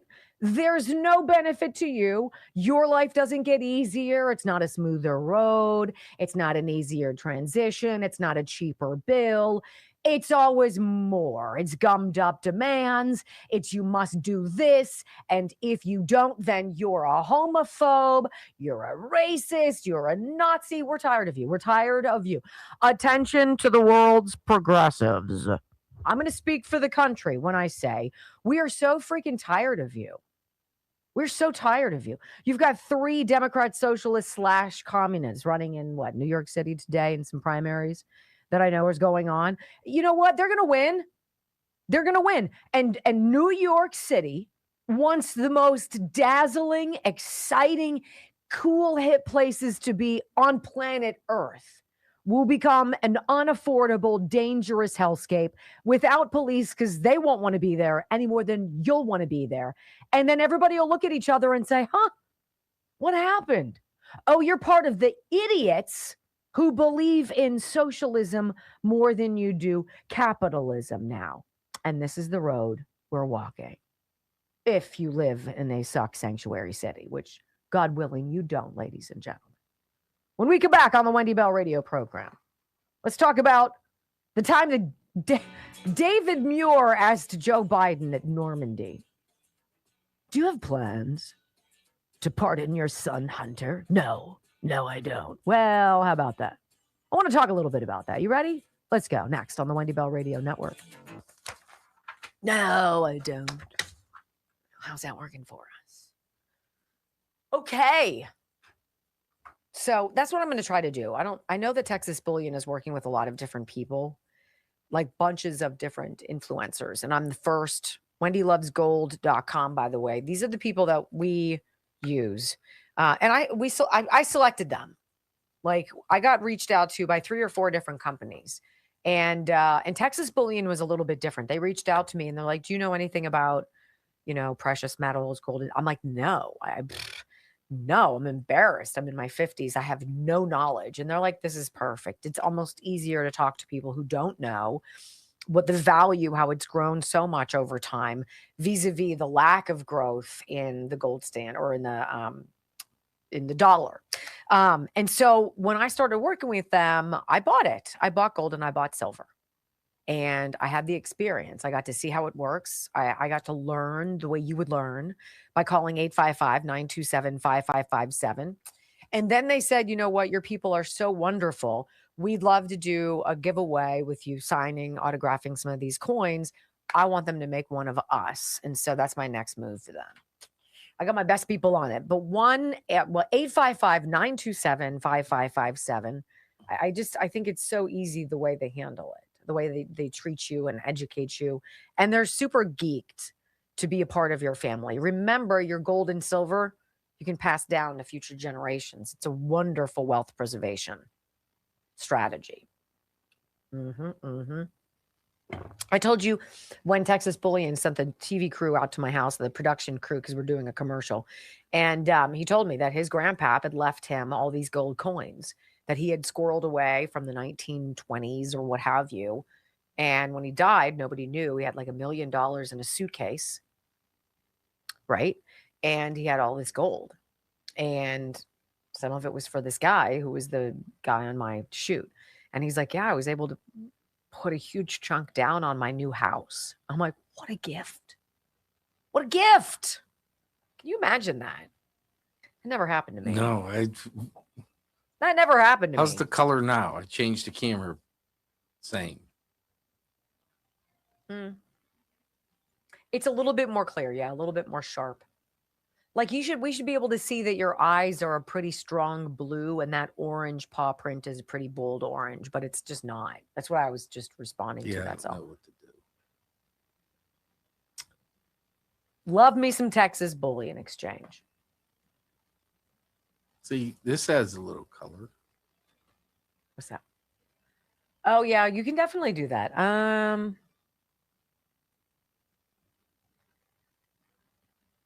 I wonder if I don't know, you'd probably have to turn off your lights or what have you. You might have to turn off your lights. I don't know. It's washed out. It's not as dazzling as I am. Duh. Just kidding. How about now? Now it's more of a close-up. Okay. I'm hoping that either Joe or Jack took Murphy to go get groomed because today's his Lammy day and I'm obviously not there to do it. So I put up a note that said, can somebody please get Murphy to the groomer at 1:30 on Tuesday? What are we thinking about? Bets? We taking bets? Who wants to bet me? Let's see. I bet you Joe does. He's a detail-oriented guy.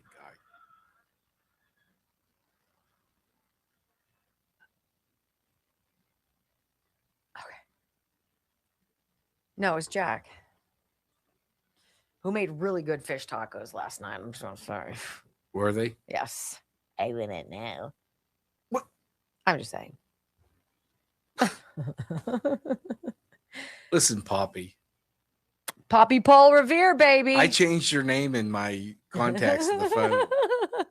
So, who has a better name than I do? Somebody has a better name. Blackie Helmbold, Dusty Quail, Pretty Boy Sunset, Tiny 285.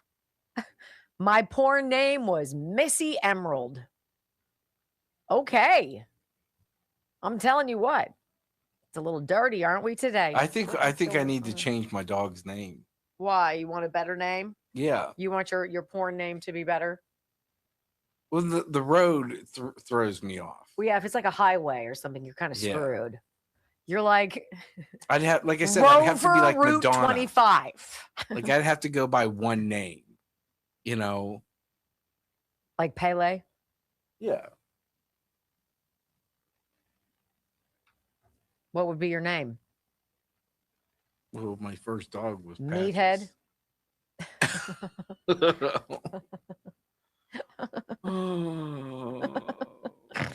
I'm so funny. Pudgy 18.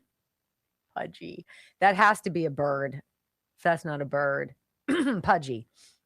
My dad used to call my sister. It drove her nuts too, because she had kind of squishy hands. He called her Pudgy Paws.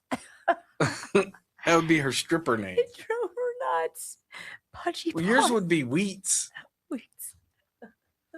Hey, Pudgy Paws. I do love that he still calls you that, though. Like, what? Pudgy Paws. Pudgy Paws. He told me I ran like a deer, like a doe, and I never ran in public for like 30 years because he scarred me. Thanks, Dad. Well done. That's what parents supposed to do, right? Scar their Jeez. children. No, it's terrible. And then hopefully pay for their therapy. I And know. now you got this.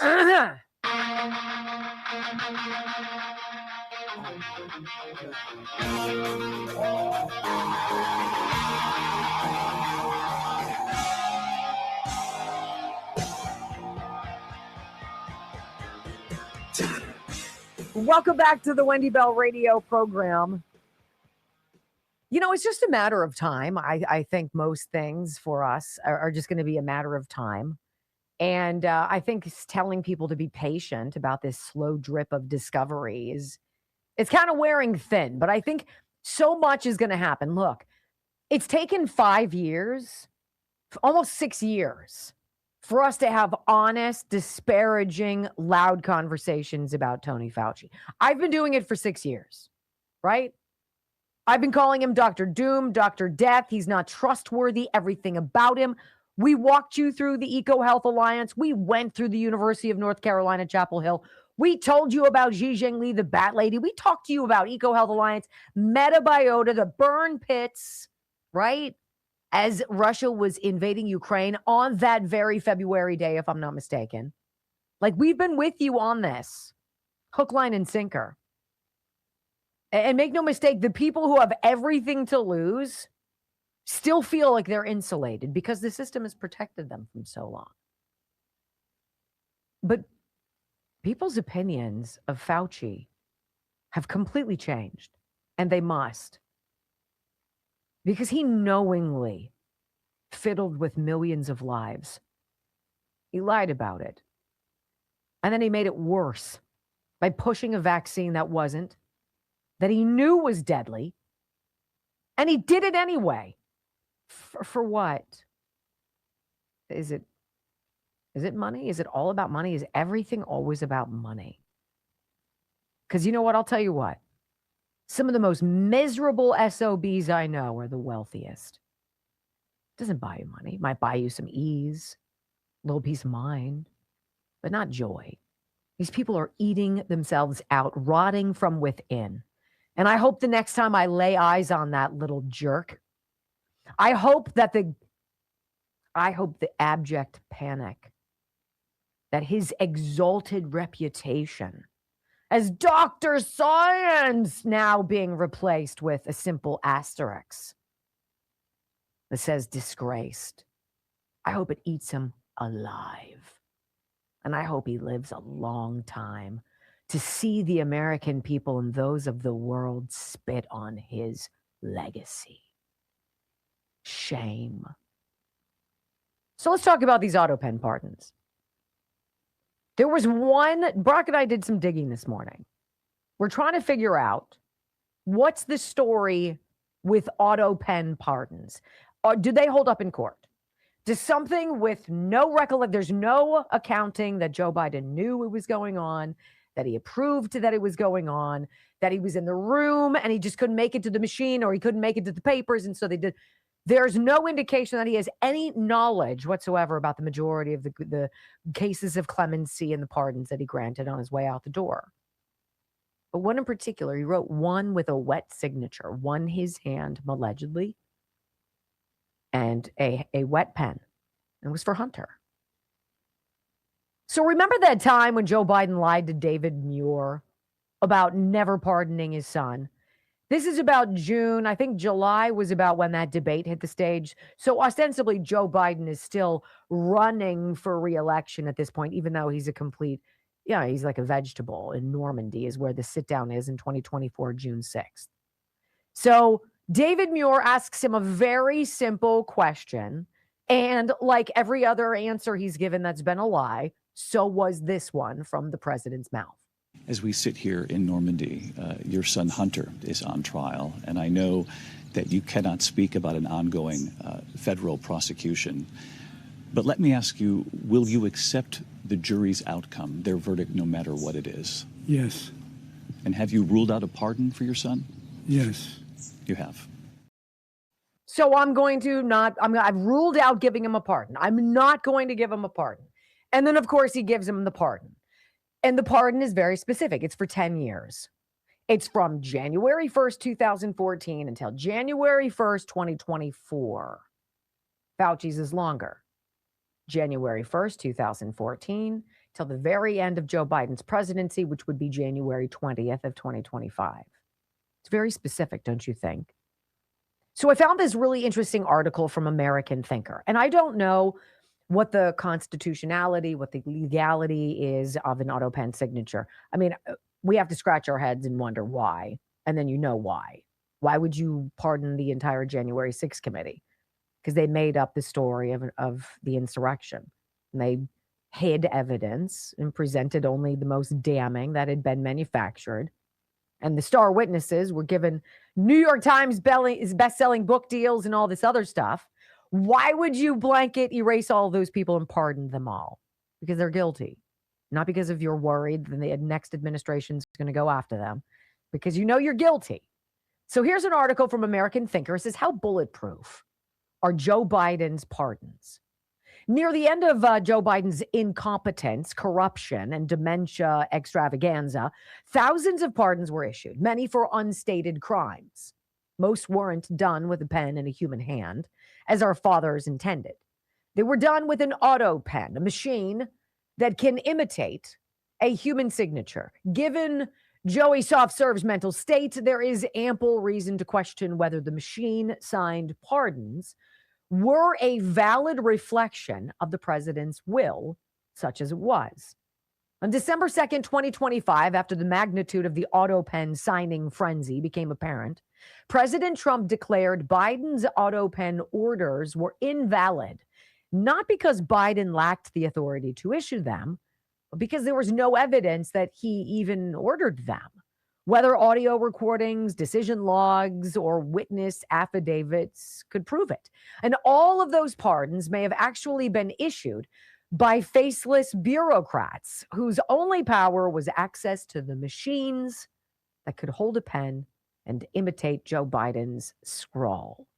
The Hunter Biden pardon reinforces that theory because it was different from Joe's other pardons signed by the actual hand of the president, a strong indication that it actually represented the will of the Article 2 chief executive, the president. Apparently, Joe cared more about the pardon of his son than the thousands of others issued by his office. Is that because he didn't even know about many of the others? I mean, it's a reasonable question, of course. So what changed after President Trump declared his predecessor's pardons null and void? Nothing. None of the monsters released by Biden has been rearrested. None of the Biden cronies who escaped justice has shown contrition nor begged for forgiveness. It's as if Trump's order means nothing because the matter hasn't been adjudicated yet. And that raises two constitutionally significant questions. Number one, did the framers of our Constitution intend that Article 2 pardon authority, presidential pardon authority, could bestow total criminal immunity? And number two, is a pardon constitutional without evidence that it represents the will of the president, which a handwritten signature does nicely? For presidential pardon authority to be accepted by we the people, the Supreme Court needs to answer those two questions. Unfortunately, DNI Gabbard has handed our DOJ the perfect test case. Dr. I am the science, Fauci. We now know from Nick Shirley that on Joe's last day in office, Anthony Fauci frantically lobbied the president's office for a pardon. I suspect Fauci, this is the author, knew he had gotten out over his skis, legally speaking, and suddenly realized that Merrick Garland wasn't going to be around much longer to run interference for criminals with an allegiance to the Democrats. Joe Biden's office responded to Fauci's plea with enthusiasm. A blanket auto pen pardon. Note the signature difference from the Hunter Biden pardon, and you will see one. For any criminal acts he might have committed during the last 10 years that he was the head of the National Institute of Allergy and Infectious Diseases. It was something the framers of the Constitution never expected any president to issue. A get-out-of-jail-free card for anything. Total criminal immunity. Apparently, some people are above the law, provided they have the right connections. Well, Director Gabbard's decision to leave office with a bang matters. On her last day in office, Tulsi released a treasure trove of documents that implicate Fauci in a possible criminal conspiracy. It appears that Fauci likely illegally funded gain-of-function research in numerous foreign labs, including Wuhan, where the COVID pandemic seems to have originated, that he conspired with intelligence officials to hide the source of the COVID virus, he violated federal law by retaliating against whistleblowers, and he perjured himself multiple times during congressional investigations of the pandemic. Given all of that, Anthony Fauci could be culpable in the deaths of millions of people worldwide. Not because of malice, but because of greed and reckless disregard for the law. Not because not being a buck stops here kind of guy, Fauci compounded his crime with an attempt to evade accountability, which is a cover-up. Perhaps our DOJ should indict Fauci as a test case for the use of the auto pen. That will undoubtedly trigger howls from the left and activism from the bench. Eventually, the Supreme Court will need to decide if someone who created a humanitarian crisis is in fact above the law simply because a clerk deep in the bowels of the White House pushed the right button on a machine with a pen. Chief Justice Roberts will no doubt prefer to avoid the question entirely, choosing freed criminals over bad press from the propaganda media. Justice Jackson will defend Fauci's pardon because she's probably appointed by AutoPen herself. Sotomayor will side with Jackson while complaining that her vacation plans are being disrupted by the court's emergency docket. Justice Kagan will join her two liberal compatriots because she went to Harvard Law and probably doesn't know any better. Justices Alito and Thomas will insist on striking down Fauci's pardon because the thought of vesting constitutional power in a machine with a pen should freaking terrify everybody. It's anyone's guess how the other three justices will decide. If the Supremes ultimately decide that preemptive pardons are swell and the power of the presidency is held by anyone who can sneak into the AutoPen room, perhaps a few other countries might disagree and like to have a few words with the good doctor. I understand that over 4,200 Salvadorans died from the virus created in the lab that Fauci funded. And El Salvador does, in fact, have an extradition treaty with the United States. Do you suppose the good Dr. Fauci realizes that President Bukele isn't constrained by a pardon issued by Gropey Joe, whether done by his hand or not? I think something's coming, guys. It might not be here in America. It might not be something our Supreme Court adjudicates, but Anthony Fauci, he's now in the crosshairs. He's now on the downslope. He is no longer the exalted king of science. He is the face of evil and death. Deserved. When we come back on the Wendy Bell radio program. What exactly is the right time to put elderly congressional people, Congress people who are not functioning anymore? What's the age? When can we put them out to pasture? Asking for people who know Mitch McConnell. The story next on the Wendy Bell Radio Network. I love that article. Tells you. I think justice is coming. I think it's just not the way we all want. 100%. 100%. And I think that, I don't know if any of you guys ever saw The Princess Bride, but in The Princess Bride, the villain of the movie is is somebody and the hero is doing something, and he's like, I'll fight you to the death, not to the death, to the pain. I'll fight you and I'll cut off your ears and I'll do this and all this stuff. Oh, you could do this and he says, oh, you'll cut off my ears. I'll cut out your eyes. And so people will shriek at your horror. And the guy goes, I understand. So you cut off my ears next. And he goes, no, your ears you keep so that every howl, every shriek, every woman who sobs at your horror, you'll hear perfectly in your beautiful ears. It's kind of creepy where you're like, ugh. That's what I want for Fauci. Take away the riches, all the money, all that jazz. Make him a pauper. Make him a joke. Make him a face of evil and make him have to deal with that. Make him have to go out and deal with that in public. Make his star crash and burn. That's what I want. I think he's already there. You never see him in public anymore. I did a terrible job explaining that, but I knew what I was talking about. The Simkovich Concussion Institute. 412-366-3700, actual healing from traumatic brain injuries, chronic headaches, migraine headaches, debilitating headaches. He works with people with essential tremor and has seen great results, right? People with concussion, traumatic brain injury, leading cause of death among seniors. Don't fall, don't get in an accident and not get help because this guy's the real deal. Dr. Charles Simkovich here in southwestern Pennsylvania. I would take a week's vacation from my job and get a hotel for the whole week to go through his protocol, his treatment to get you back in charge and to fix the symptoms of a traumatic brain injury. Just saying. 412-366-3700. 412-366-3700. SimkovichConcussionInstitute.com. 371 on X. We are breaking the internet. 4,500 over here on Rumble. Hi, I'm so glad you're here. We have 100 people to go to get to 2. That's so sad. Seriously. Isn't that sad? That's sad. I'd love to get to 5,000 today. What do you think? We could totally do that. All you need to do is like half of you need to call somebody, be like, you've got to get on this site. Hit that thumbs up button underneath the video box. I appreciate you guys. What are we going to do when we hit 100,000 followers? I don't know. 247 comments. You guys have been doing great. Joyman 25. You're right about Brandon Johnson. Dawn Maria Floyd. Thank you, sweetheart.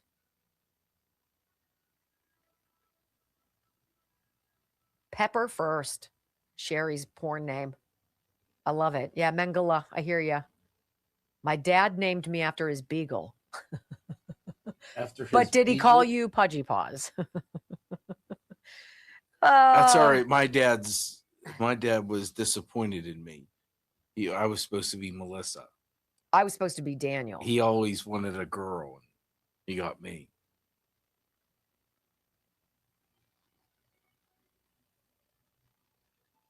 Mitch McConnell. This is another one of those blowhardy stories. So impossible. He's doing great. He's doing backflips. Perfect. Let me tell you.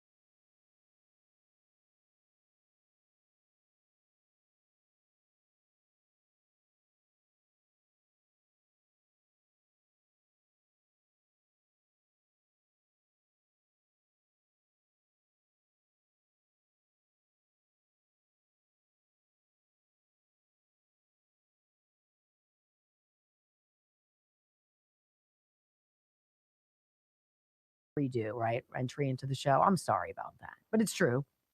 It's true. How long has a virtual auto pen been running his congressional office? That's what it is. How's that any different?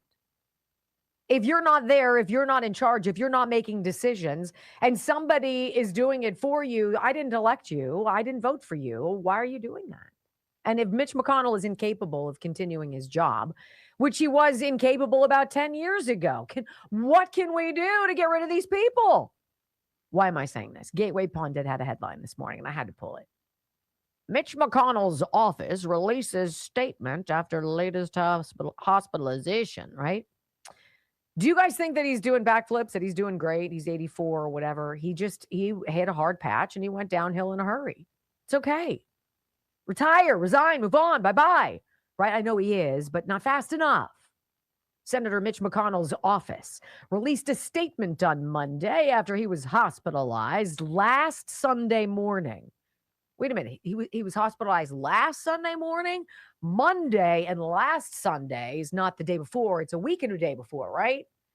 Dude's been out of commission for 8 days. What kind of votes have come up in the Senate in the last 8 days? I'm sure they voted on the Save America Act and he was allegedly voting no for it or whatever. I don't know. What's he doing? But his office said, after he was hospitalized last Sunday evening, the 84-year-old Kentucky senator was rushed to the hospital last week. He was receiving excellent care. The spokesman said it's unclear why McConnell was admitted to the hospital, which means it's terrible. I mean, how much do you need to read between the lines? He's receiving excellent care, says his spokesman. We would think that you would get excellent care in the hospital. That's why we have hospitals, right? I'm not going for crappy care. I really hope I get some crappy care, right? Excellent care. Okay. For what? Senator McConnell is still working closely with staff on Senate business and Kentucky matters as he continues his recovery. However, he will not be voting this week, which means he's on his back, intubated, and completely unconscious. This guy isn't talking with anybody. Why are you in the hospital for a week? He didn't fall. If you had a UTI, you could get it fixed, right? Oh, your blood sugar's low. We'll give you some IV fluids. He was a little shaky. Okay, we watched him. We gave him 48 hours. He's in the hospital for 8 days. What could it be, guys? Well, I don't know. We know he's doing great. Senator McConnell still working. This is the second time McConnell's been hospitalized in the last couple months. Earlier this year, he was hospitalized with flu-like symptoms, right? In an abundance of caution after experiencing flu-like symptoms over the weekend, Senator McConnell checked himself into a local hospital for evaluation, the spokesperson said in February. His prognosis, we understand, for whatever reason he's there, which nobody's telling us, which is in and of itself totally freaking suspicious. His prognosis is positive. Somebody who's a spokesperson who's not named tells us.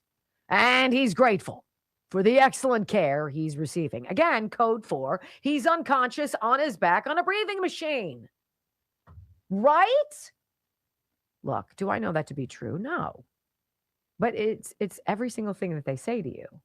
They tell you it's this, but it's really that. And you're like, well, you said it was this, and I know it's that. So is it that or is it this? And they're like, no, it's this. And you're like, but it's still that. That's where we are. See, that made sense to me, which is a little diabolical. Prognosis is positive. He's grateful for the excellent care. Said that again. He's in regular contact, suffering from a myriad of health problems. We're just going to do a kaleidoscope on that. What is it? I don't know. Let's look through this thing and look it up the light. Hell, it looks like a myriad of things. Oh, thank you for your specificity. I hope he pulls through. Well, he should. He's receiving excellent care, and he's still engaged with his staff in all matters Kentucky, right? And then, of course, he's got this is the last line, which I love. He took a nasty fall last October. That's terrible. I mean, look, that takes so many people out. That's not a joke. That sucks. But then there's this, the last line. McConnell has also suffered from freezing episodes. Like, right? It's sort of like he only has 4 hours left to live, but he feels fantastic. More at 11. This is the sort of stuff we look at. And like, you're not telling us the truth because we know you don't tell us the truth. This isn't the sort of story you write. If there's something truthful to say, they would have given you specificity. He had a blood infection or something like that. He's on IV fluids. Doctor says his prognosis is good and he's looking about getting back on Thursday. Or, yeah, we didn't tell you. It's been a week and a half, but honestly, it's really nothing to worry about. We'll be back at it in no time. You feel it, you hear it, you know it, you breathe it. Yeah, you know it. And I know you do. When we come back, hour number 3 of the Wendy Bell radio program, and man, does the media really want that not to be a case of sabotage at the reflecting pool. They really don't. What kind of evidence do you have, said a CBS reporter to the president of the United States. Do you need the 300-foot gash line? Do you need that one that somebody created with a knife? That one, or do you need more? Next on the Wendy Bell Radio Network. Health Revolution. Health Revolution. Info.healthrevolution.net. If you're just tired of paying too much for health insurance, I'm not even going to go through all the reasons why you would be. I'm just going to, if you're tired of paying way too much for usually crappy health insurance, I've got news for you. You don't have to be like that anymore. People are saving 30% up to 60% on their premiums. There are no co-pays. That Health Revolution, you get to choose the doctor you want to see. You get to choose what kind of things you want covered. If you want just catastrophic, if you're a young woman and you're trying to get pregnant, you want some maternity coverage, some OB coverage, I don't know, teeth, eyes, whatever it is, you get to decide. And people are saving a lot of money. We know the guys. I know one of the two guys behind this company, Tom, and he is a straight shooter. He is an honest man. He is a good man.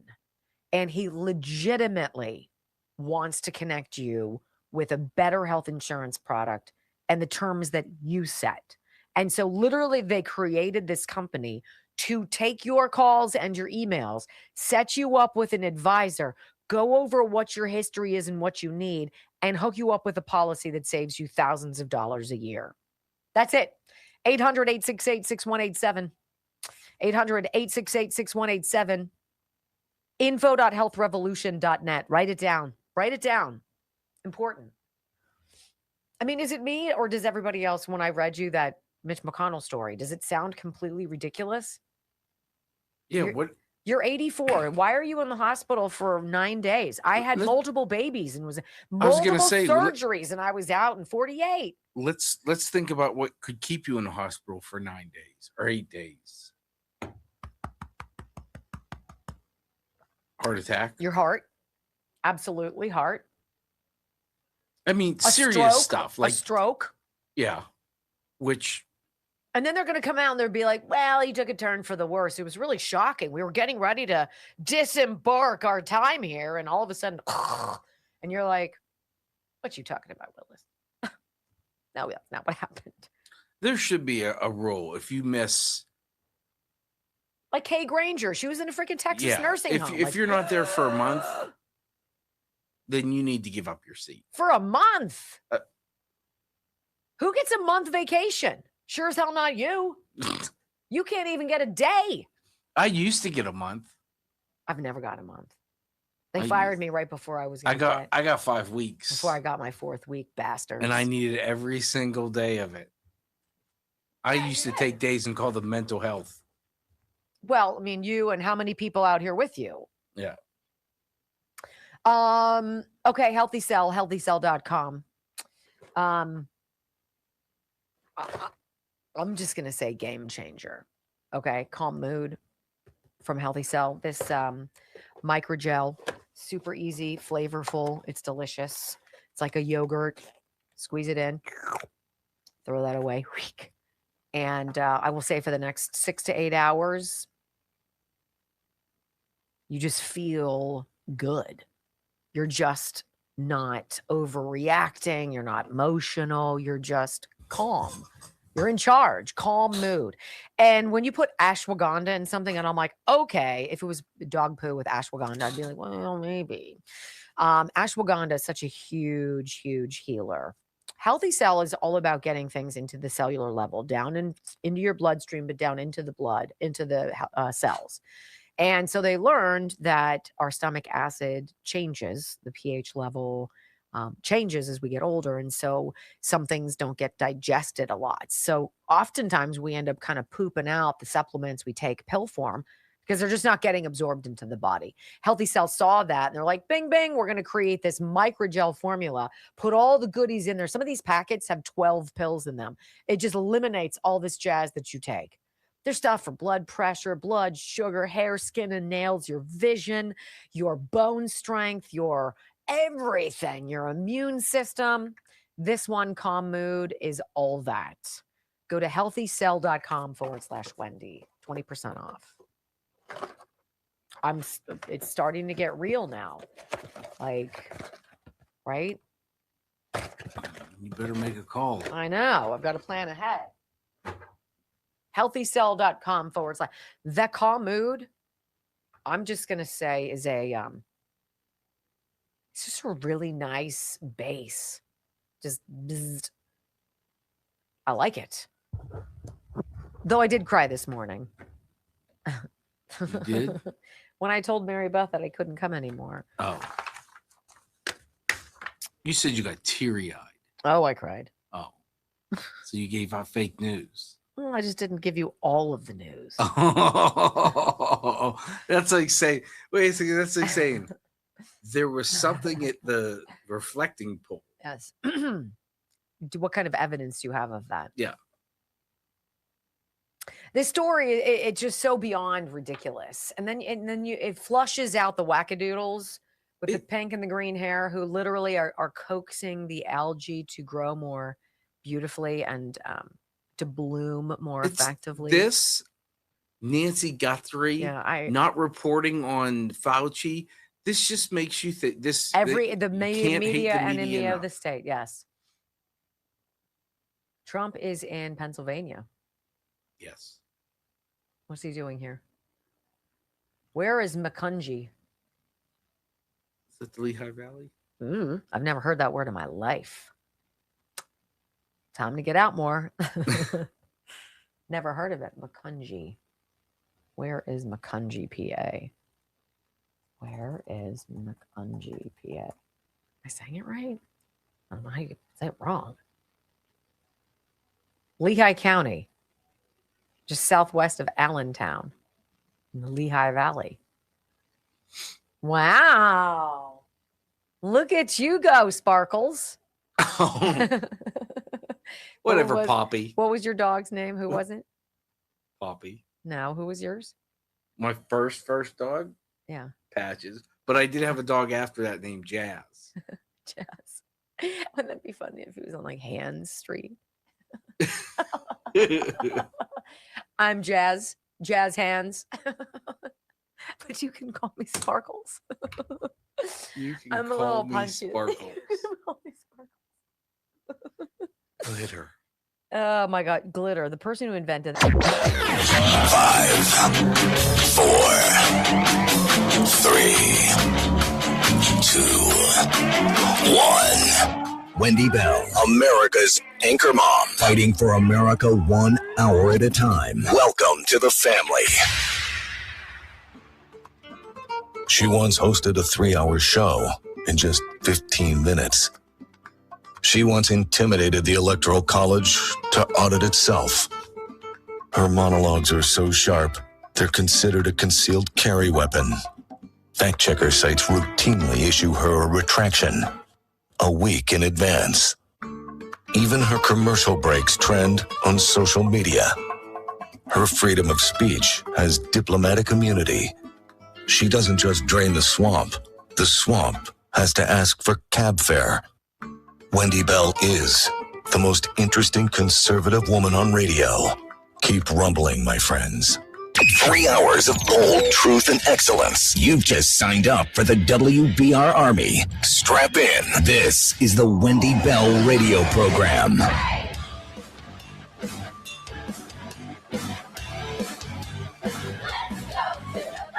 Welcome back. Hour number 3 of the Wendy Bell radio program is on the clock. And, you know, Brock and I spend a lot of time kicking around different theories of ours, paying attention to various headlines, going up to 30,000 feet, connecting dots.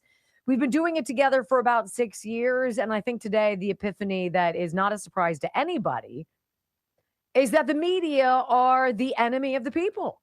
Like literally every story they choose to cover, every story they choose not to cover.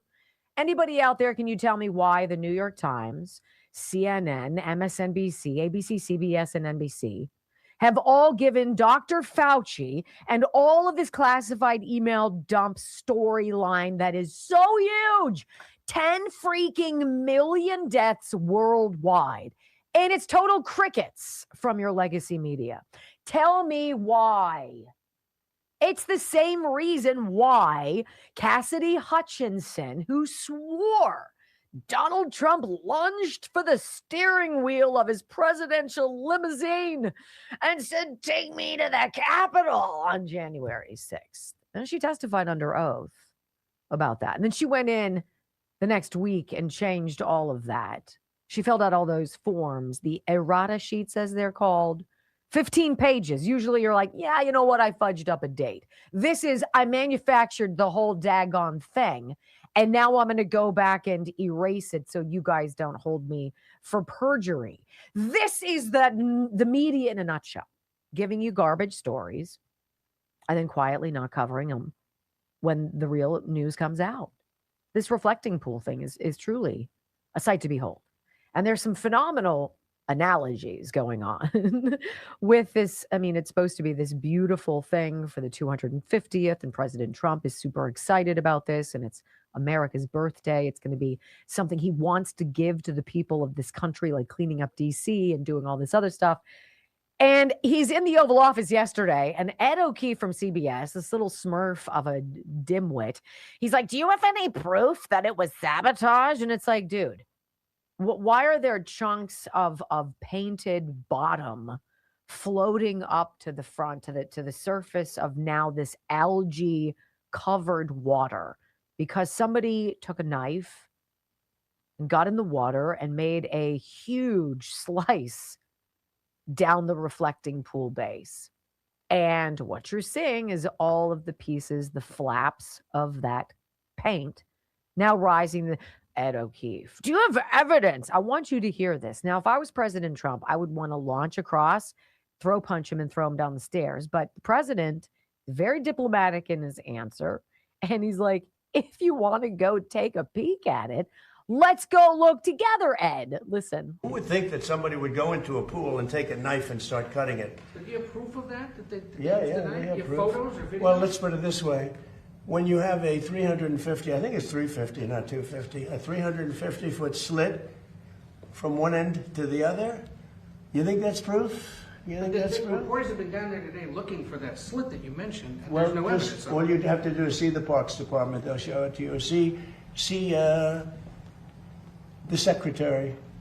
But I saw it. They cut it. They cut it very violently. The same thing with the floor. They cut it. And then they lifted it. They pulled it. And that's what it is. Ed O'Keefe, why aren't you guys talking about Dr. Fauci and all this stuff that Tulsi Gabbard dropped? But you're super horny about evidence over vandalism and potential sabotage at the Lincoln Memorial reflecting pool, as though it doesn't exist, as though Donald Trump was like, it was sabotage. And I have no proof of that, but that's what I'm going to say. Literally, this is your hill to die on, you little jerk. Well, Caroline Leavitt's back. White House press secretary. She had her baby.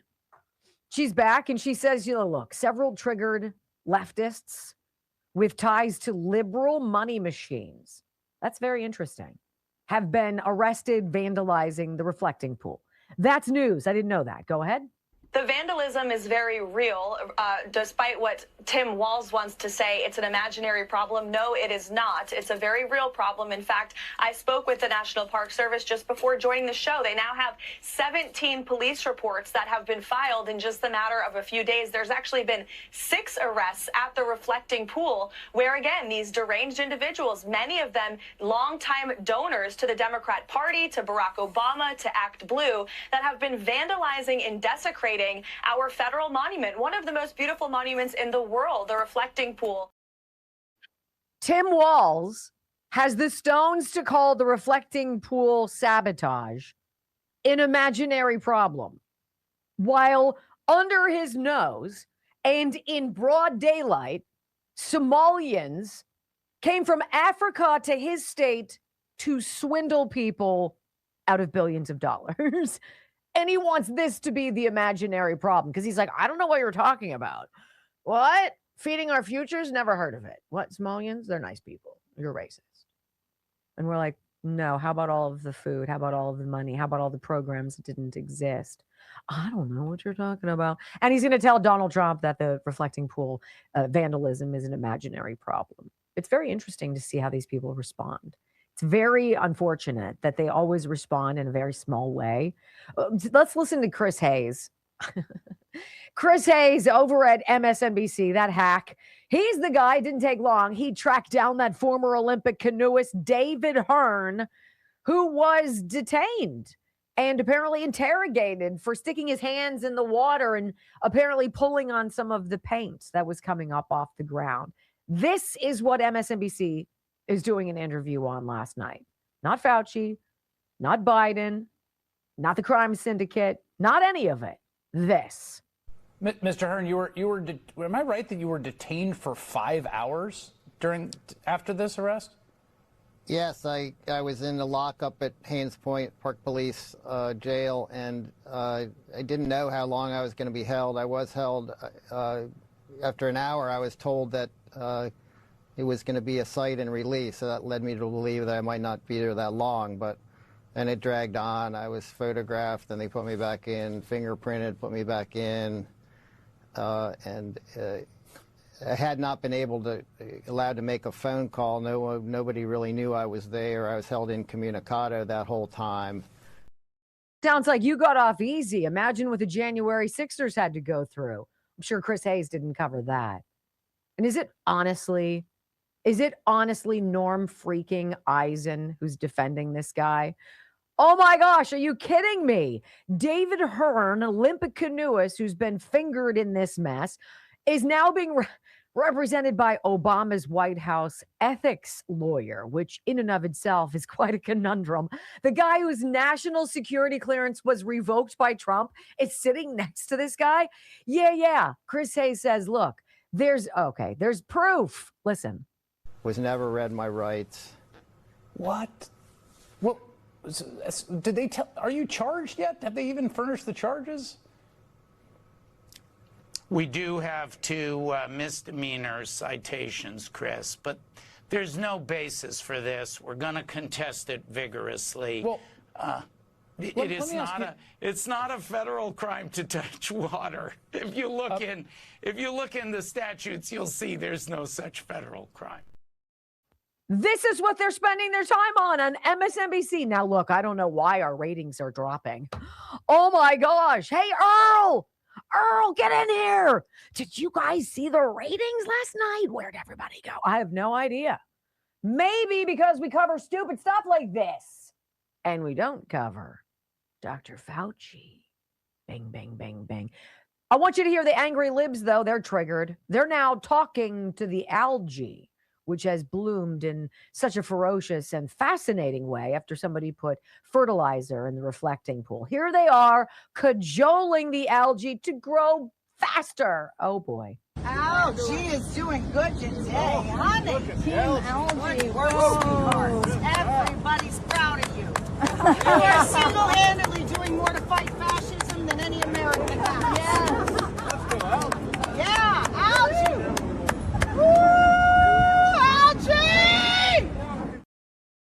Okay, seriously, I'm embarrassed for all of you idiots.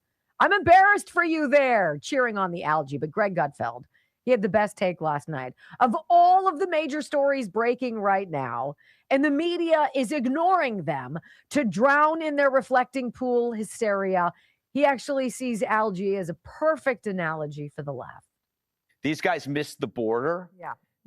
They missed the victims of illegal gang members, women who were raped and murdered. They missed the entire COVID crime cover-up, which right now is exploding.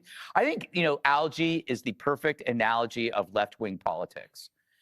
You can't, you can get rid of it and make things beautiful, but it's going to grow back. And so you kind of have to constantly battle it because it lives off the things that you make. If there was no reflecting pool, there would have been no algae. If there was no lawn, there would have been no 8647. If there was no wealth and prosperity, there would be no socialism.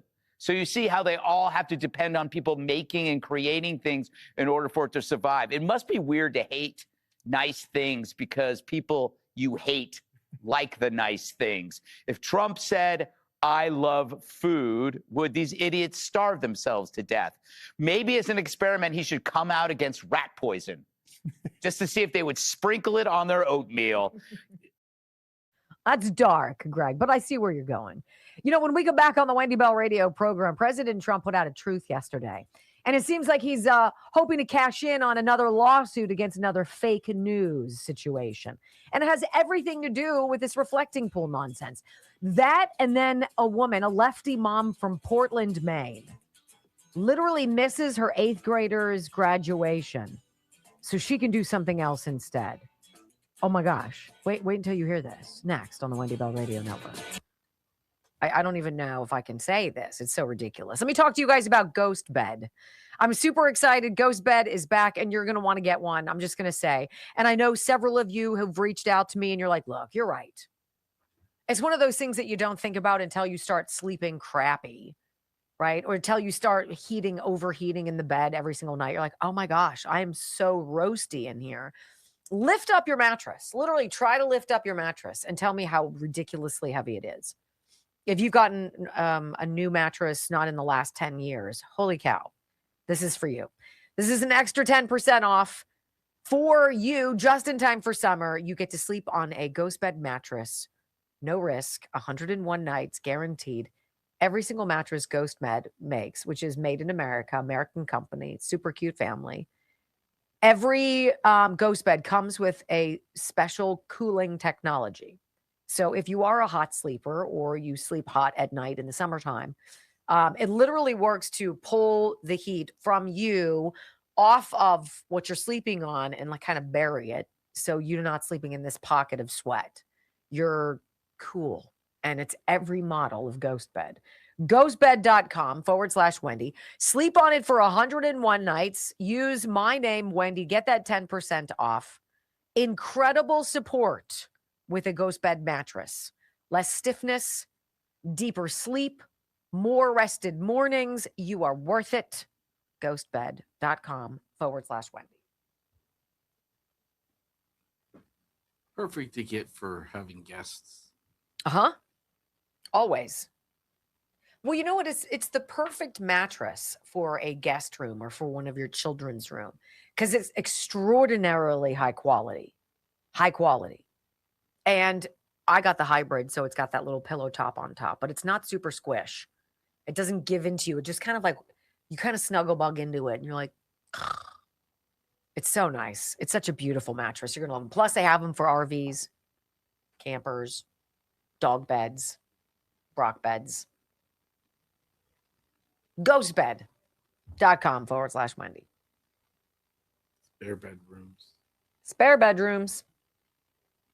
Mitch McConnell, statue man. I bet you he's dead. Bet you they're not ready yet to let us know. Honestly, tell me why somebody would be in the hospital for 8 days. A friend of mine just had open heart surgery, double bypass. She'll be out of the hospital in less time than Mitch McConnell has been in the hospital. And they're roughly the same age. Riddle me that. He's not getting life-changing medicine. No. I don't know what's worse, that they tell you the lie or that they think that their lie is good enough that you're actually going to believe them.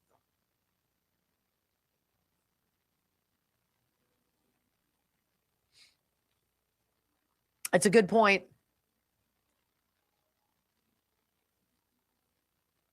This mom. Can I make a plea to everyone out there that we stop with the kindergarten graduations, the 8th grade graduation? These are things your kids should graduate from. Kindergarten? We had a little ceremony. They get a little certificate and walk by, and the principal shakes her hand. Congratulations. It's stupid. All right. It's important to a 5-year-old. Is it? My kids liked it. Or is the gifts they get? Who gets gifts for kindergarten graduation? I just said, shake the principal's hand, get a piece of paper with a gold star on it, and be like, woohoo. It's enough. Maybe a snack. Oh, there you go.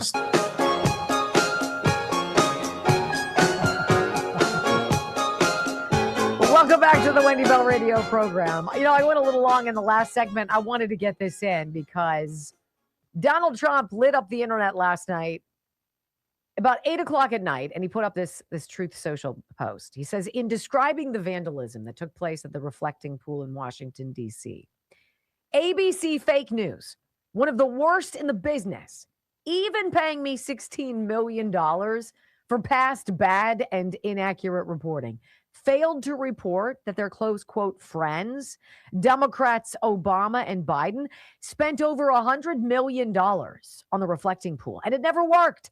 In fact, it was rarely open due to leaks and stench. They wanted to spend $300 to $400 million, but just let it rot. I spent approximately $16 million, and it came out great, except for the vandalism, which we are now fixing. It was also a much bigger job than originally envisioned, including the outer areas and the sidewalks. We are preparing lawsuits against ABC for false reporting. I like their money, which will be given to the U.S. Treasury.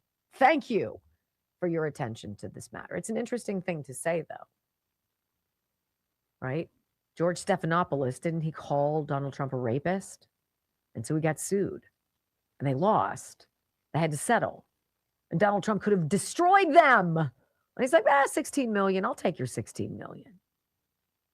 Right? And I forget what he's doing with it. He's doing something. I don't remember. Brock, do you remember? Wasn't it the presidential library? Is that what it was? He was donating the funds to his own presidential library. Isn't that amazing? Unlike the monstrosity on stolen land in Chicago for Barack Obama. Just make it make sense. Okay, so let's talk about it is a little bit around the time or past the time of these commencements, right? But apparently in one lady's community in Portland, Maine, there was a woman whose child, I guess, was graduating from the 8th grade, which is a huge deal, I'm sure, for her. So stupid. But you know what? She's taken this woman, this mom, she's taken over where Renee Good left off. She's not even going to go inside and watch her daughter graduate. No. She's got far bigger things to do out here in the driveway, in the parking lot. Being a vigilante, keeping her eye open for any ICE agents who might go in and try to get parents rounded up. That's what she's doing. This is called derangement. Listen. I'm at a middle school graduation, Portland. I'm not even going to mention which one. And instead of being inside, I am outside doing a lap around the parking lot, making sure that there are no ICE vehicles around. Because if you think about the people who are inside taking a risk to see their children graduate 8th grade, and they're scared to be in there, and the people who didn't even come. So I'm doing my best to make sure that people are safe. Oh, shut up. So here's the best take of the day. I love scrolling down some of the comments because people are freaking hilarious. And this person writes, this is peak Portland brain rot. A grown woman with red hair is literally playing parking lot vigilante at a middle school graduation, hunting for ICE vans so illegal immigrants can watch their kids get diplomas that they shouldn't even be there to earn. Right? Meanwhile, American families just want to celebrate without this circus. She's not protecting anyone. She's a triggered activist who's enabling the invasion that's overwhelmed our schools, hospitals, and communities. The mental illness is off the charts. These people aren't compassionate. They're deranged. Prioritizing foreign lawbreakers over your own citizen safety and events is actual societal suicide. Wake the hell up, Maine, right? It's this really odd, and I call it the sanctimonious do-goodery of idiocy. The idiocy part is that they think they're doing is doing nothing, right? It's sanctimonious because they need to tell you how great it is that they're doing this. They have to be somebody. I'm taking it for the team, everybody. I'm going to walk outside and I'll do it first. I'll take the first lap. Okay, I've got it. Okay, now you go, Irma. Okay, thank you. And then we're going to record it, right? The do-goodery is never anything that's real, right? We're going to go throw ourselves in the line of the police. I'm going to go gun down an ICE agent and get shot and killed, right? I'm going to go be a ne'er-do-well at this ICE detention. Look at me. I'm so important. Can we just get psychiatric help in aisle 4? Can we do that?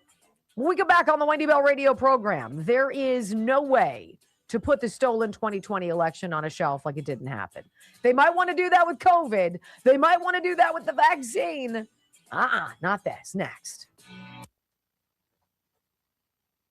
I have a flurry of things to tell you about.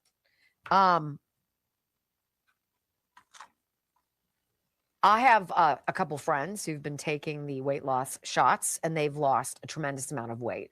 And I'm very happy for them.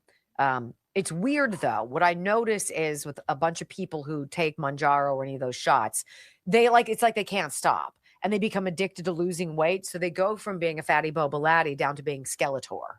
And it's like there's got to be a healthier medium that you can live in this zone where you're not beholden to injections from pharmaceutical companies whose long-term effects you know nothing about, and getting the body that you want. And it's called slowing down the process and probably trying Juvenon. GLP-1 Gold is that product. I don't take it. It's for people who have significant weight to lose. This is to stop your stomach to just messing with you all the time and telling you that you're hungry when you're not. It's the GLP-1 hormone. This is that. Dramatic weight loss. Significant weight loss. Just a slower period. About $1 a day. Go to Juvenon, bloodflow7.com. That's where you go, bloodflow7.com. Throw in a /Wendy and everything there is 30% off. Bloodflow7.com /Wendy. GLP-1 Gold. It's beautiful. And I am not a grouch. I just don't think we celebrate everything. We don't need to celebrate birthday months, birthday weekends. I don't disagree with you. We don't need to celebrate second place. That's just first loser. When you celebrate something, it's supposed to be special. Coming in second is not special. Graduating 8th grade is not special. You should graduate 8th grade. What's the qualifications to graduate kindergarten? Not to eat paste? Like, you're supposed to not eat paste. Ireland contracting 1-800 Celebrate a new roof. So I love this about Gary Ireland. So we're doing this backyard patio thing. It's going to need a roof. It's not ready. So when Gary came and gave us our new roof, he obviously didn't do that new part. But he did leave me 2 of the things of the shingles so that the guys know what to get so they could do it when it's right. And they're doing it today, not Ireland, but the builders. Like thinking about ways to make a project easier for you. 1-800-NEW-ROOF, IrelandContracting.com. That's what these people do. That's what Ireland Contracting is about. Home exterior, renovation work, roofing, siding, soffit, fascia, gutters, downspouts, windows, electrical. These are your people in southwestern Pennsylvania.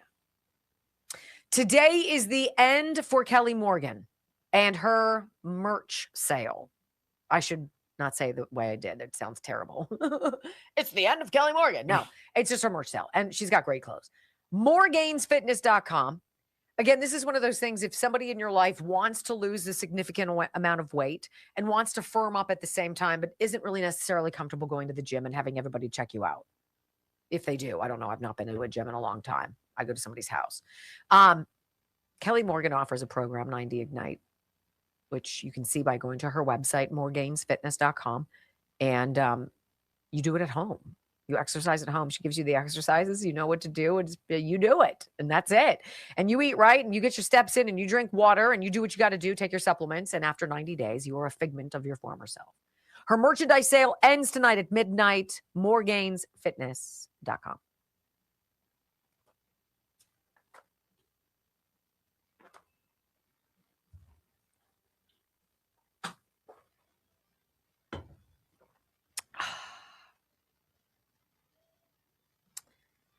You know, these are the stories that Brock and I covered in 2020. We covered these. We covered these in 2020. We covered it in 2021. And it was part of the reason why I got fired. That we were not supposed to ask questions about things that were obviously not right. And what was obviously not right was that when we went to bed and Trump was up by 700,000 votes in Pennsylvania, he would lose by 80,555. I went to bed at 11. Really? How did that happen? And you're supposed to just shut up and walk away. It's that blackmail, bribery, and then bullying. You know, they tried to blackmail you into getting the shot. And then when that didn't work, when the incentivizing didn't do it, then came out Joe Biden with his, Fuhrer fists acting like a lunatic, right? Then they shamed you and then they took your job away. Then they threatened you. You know you're in a special slice of crazy when that's the stuff that happens. And you're not allowed to talk about it. First, they tried to bribe you with donuts, lottery tickets. Get a free fishing license. Get your chance to get a new F-150. How about I pay the College tuition tuition license? College tuition for a month or for a semester. How Yeah. bad is that? You need a license How to about a Happy fish, Meal? but not ID to vote. How about a Happy Meal? You want a Happy Meal? Well, if you get a shot. So parents with their kids lined up and did that. It's just diabolical. I hate everybody. It's so disappointing. Isn't it so disappointing? It's so disappointing. Yeah, it's so disappointing.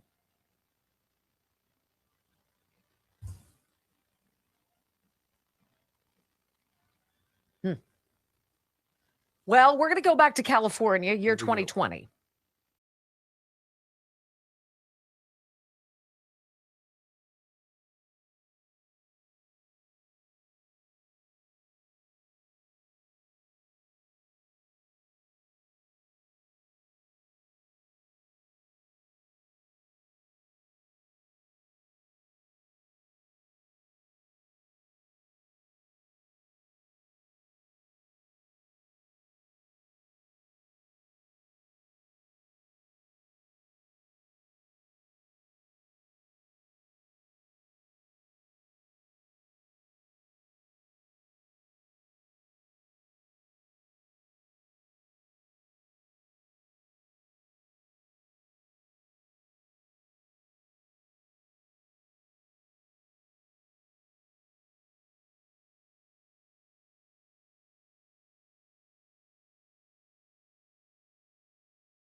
Talk about the stories that need to bubble out. They're not going to be able to put this with the Raiders, with the Lost Ark from Raiders of the Lost Ark on the end of that, long walk in the last scene of that movie, putting it on a shelf with some indiscriminate barcode looking like every other box. This is what the FDA wanted to do with the vaccine injuries and the deaths. Oh, we don't need everybody to know about that. Let's wait until, I don't know, how long do we need? Phil? 75 years. Let's go with 75 years. This is how they do it. It is so weird how these pockets of election anomalies from literally almost 6 years ago all seem so familiar, particularly when you think about what happened with the LA mayor's race, Nithya Raman. She gets what, 4,000 votes from Skid Row? Miraculously, every druggie out there was like, I love Nithya Raman, votes for her. And we're supposed to believe this. Well, I thought we would dust off something that we've shown you before, but my, isn't this so applicable today as the wheels of truth are beginning to spin ever faster? Does it ring any alarms to you to have triple the number of people voting than there are actually people registered to vote? I mean, that's like one of those telltale benchmarks. I'm like, I don't know about you, but everything after that, I don't believe. You've got 100 people, but 120 people are voting. I'm going to say BS on that, right? Well, OAN. They did a story on election fraud, and they were all over Wayne County, Michigan in 2020. In a totally BS election results in that very specific county, Wayne County, in 2020, that came in very odd clusters that sound familiar. I'm playing this for you now because they haven't changed the game plan, ladies and gentlemen. They're planning on the same BS again. Here's audio soundbite number 1. Literally, this is 2020, December 2020, OAN. Giuliani said there is not only evidence of fraud, but massive fraud in Wayne County, with many times the number of registered voters casting their ballots. The wildly contested battleground state, which Democrats have been calling for Joe Biden since election night. So how did all this happen? Data scientists found Sarah Eaglesfield. She was looking into the Wayne County, Michigan's voter data from the election. And what she found, she did a deep dive into the voter data. The largest number of cluster votes in Wayne County, Michigan came from a severe psychiatric hospital for patients with severe mental illness. What is this? Yes, this is what they found. A psychiatric hospital, largest number of cluster votes. Number one is a psychiatric hospital. Number two is an apartment block, an entire apartment block, but with no apartment numbers. Number third is a convent, all the nuns, and of course, all the votes are for Biden. So apparently an entire convent voted same day, and they all voted for Biden. Okay. Is everybody in America, can we get on the same page that we just want to know the truth? Because we've known this for years. We've known this for years. Media haven't covered it. Same way they're not covering all the other stuff that's going on with Fauci. Obsessed over a reflecting pool. They are the enemy of America. The media. Enemy. So here we have a cluster of nuns. I hear they're very politically active. A senior citizen care home, a drop-in homeless shelter, and a psychiatric hospital for the severely mentally ill, which had 79 patients vote for Biden. They had 100% turnout rate for Joe Biden, that guy. Everybody wanted that guy. The same way the drug-addled on Skid Row wanted her, Nithya Raman, that woman. Nobody knows, but all of them. Duh. So audio soundbite number 2 continues. The election issues were so ridiculous that 2 GOP election certifiers were threatened and they were doxxed after they refused to certify the results.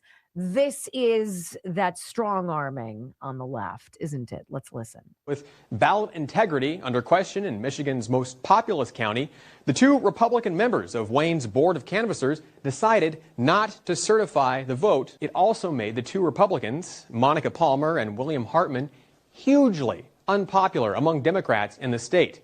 And what did the Democrats do? They proceeded to harass, intimidate, and even threaten the safety of Republican members, Palmer and Hartman, and their families, and even released information about where their children go to school. What kind of person does that? Somebody who's sick, somebody who's deranged, right? Somebody who needs an election to be stolen. They have nothing. They have no candidate, no message, no money. The plan is to do the same thing, rinse, repeat. Same damn thing. This is why all the judges, of course, are refusing all of these integrity measures. This is why John Thune, I just don't have the votes. I just can't make it done. Whose daughter reportedly worked for who? Did she work for? A couple people that we would be some like, PAC what? that gave to JB Raskins, and he's tied to Liz Cheney. It's so shocking. What? Deep state scoundrels? That blob that we started talking about at the beginning of the show. The real darkness. Yeah, those people. Now let's go to my hometown of Woodland Hills, California, where the Newsom recall election versus Larry Elder in 2021, it was very odd. It was very odd. Remember, this is the time that Larry Elder was being called the blackface of white supremacy, right? Because he's an Uncle Tom like Clarence Thomas. You're not allowed to be black and conservative. How dare you? We'll dox you. And they threw eggs at him and stuff. People wearing gorilla masks. That's not overtly racist at all. No. But in Woodland Hills, California, Republican in-person voters were told to fill out provisional ballots because there was a little bit of a problem with a lot of theirs. It's so weird. Let's listen in. Again, 5 years ago. They showed up to vote this morning in the special California governor recall election and were told that computers showed they had already cast their ballots. The young women that I talked to, and I said, are you by any chance Republicans? She said, yes. And I said, well, so am I. And so are the 2 friends that had the problem at VFW.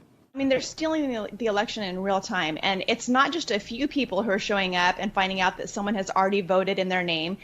At one poll, they actually said that 70%, not 70% of the people who showed up to vote were told that someone had already voted in their name. If this election is certified, I think we need to move straight into suing the Secretary of State, the registrars, the county election boards. This is unacceptable. We are watching it in real time. They're very arrogant, too. They're just kind of like doing it right out in the open. You know who wasn't on that story? New York Times, right? CNN, ABC, NBC, MSNBC, all of those clowns. What? I don't know what you're talking about. It was safe. It was the safest, most secure election ever. It was perfect. Isn't that odd? Very red pockets of Southern California. Extraordinarily red. What do Republicans do? We vote in person. We don't trust somebody with a mail-in ballot. We believe it's part of our duty to actually get off our duff and go. And we want to know what the hell is going on, right? 7 out of 10 Republicans in these pockets, heavily conservative areas. Sorry, there's a problem with your ballot. Just fill out this ballot. It looks like nothing like everybody else's ballot. I'm going to stick it in this envelope over here underneath this trash can, but we'll make sure it gets counted. Don't you worry about it. And what happens if somebody else's cast ballot already in my name? Well, we got a solution for that. This is the Cracker Jack answer to that, right? A man and his wife who tried to vote in Los Angeles, right? They hear a common message for Republican in-person voters. Sorry, you already voted. Around noon, 1 o'clock, we go to a voting center that we had gone to before. That's our center. And we walk up to the person and they look up our names and they tell us that the system showed that we had already voted. And we were shocked. We're like, well, we hadn't voted. It wasn't us. And they apologized. They said this is happening to about 70% of those who had showed up that day. And the gentleman and his wife came right behind us, and the same thing was happening to them. So I asked to speak with the supervisor. I spoke with him. And again, he apologized. He said, we don't know what's happening. We've already reported it. And it's happening to about 70% of those who have showed up. I asked him what are our options. He said you can fill out a provisional ballot, mail it in, and we can vote that way. And then I asked them, well, what's the process of that? How do we know, that our vote will get casted and not the person who voted for us? He said once they receive your provisional, they'll compare the signatures, and whichever signature seems right, they'll use that vote. Does that sound super sus to anybody else? Well, here's what we're going to do. I mean, I can't tell you why somebody else has voted for you, but I can tell you we're really good at checking ballot signatures. And if yours seems right, we might use it. Like, what? What is that? Oh, that's called everybody in this state, by law, gets a mail-in ballot, or 7, that if you can't sign your name because I don't know, you can do a little squiggle, and that'll count. Well, how are you going to check that ballot with my ballot? We got ways. We know how to do it. Don't you worry about it. Come back tomorrow. There's been a water main break. We need to put this duct tape and this cardboard up on all of the windows. Okay? We'll gather back here in just a few hours and break. This is what they're used to. This is why Gavin Newsom said, there is no audit of our elections. Nobody's allowed to come in after the fact and check out how much we cheated. That's what that means. Right? So as long as we're all on the same page, this is what we're watching and waiting for. Okay, good. Bring it on. Bring on November. I can't wait to see who they're going to bring out. Don't go anywhere. Let's wrap today up in a bow, ladies and gentlemen, right here on the Wendy Bell Radio Network. All right, let me tell you about the Healthy Fat, MCT Wellness. And I say, I have to find the video, and we have to put the link up on the screen one of these days because it's the story. It's the story. And because I'm a subscriber, like literally I pay for this. I want this. I use this. I need this. I love this. I pay for this. I pay for this. right? Because I'm a subscriber, I get extra information from Dr. Gundry, excuse me. And Dr. Gundry wrote this very sweet story, and I've shared it with you about how he decided to pivot from being a surgeon, and instead he thought he could help a lot more people by providing things like the drink he invented for himself, much like Chuck Norris invented Chuck Defense. Dr. Gundry invented this and was able to lose 70 pounds. It wasn't overnight, but putting a scoop of powder in water you're already drinking, and it's quite delicious, right? So that you want it, and then it completely crushes your appetite for 5 hours and you don't eat. And then you lose significant weight. He was like, I'm going to put all my eggs in that basket, but nobody bought it.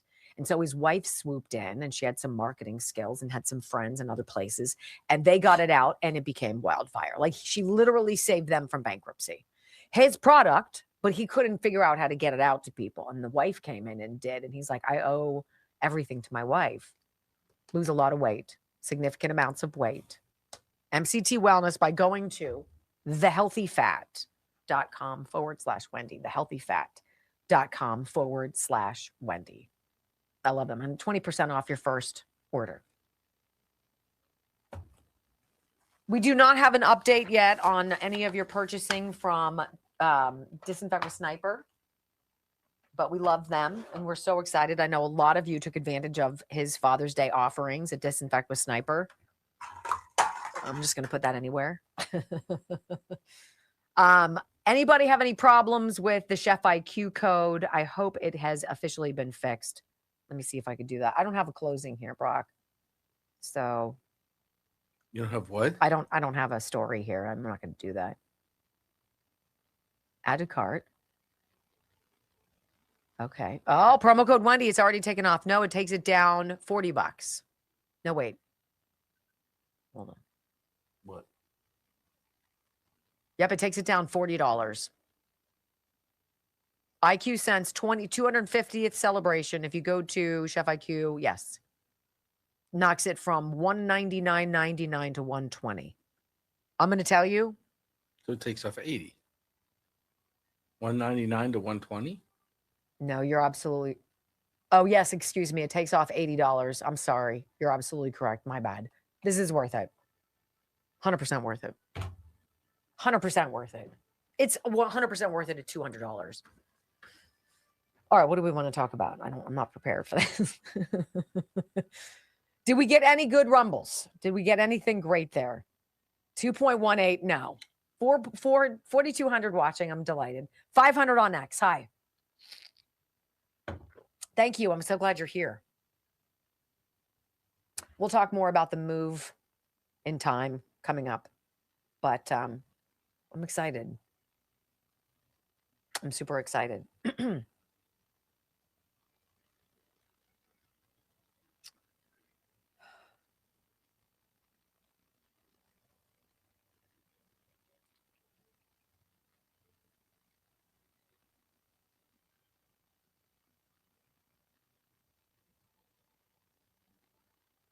Of course, this is going to have a paywall. Damn it.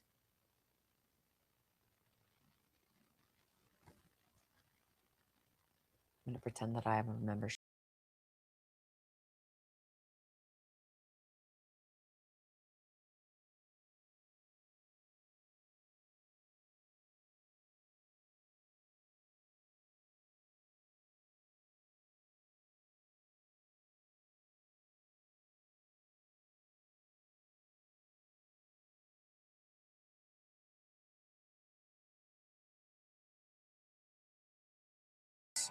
All of the things that are going to transpire in the next couple years.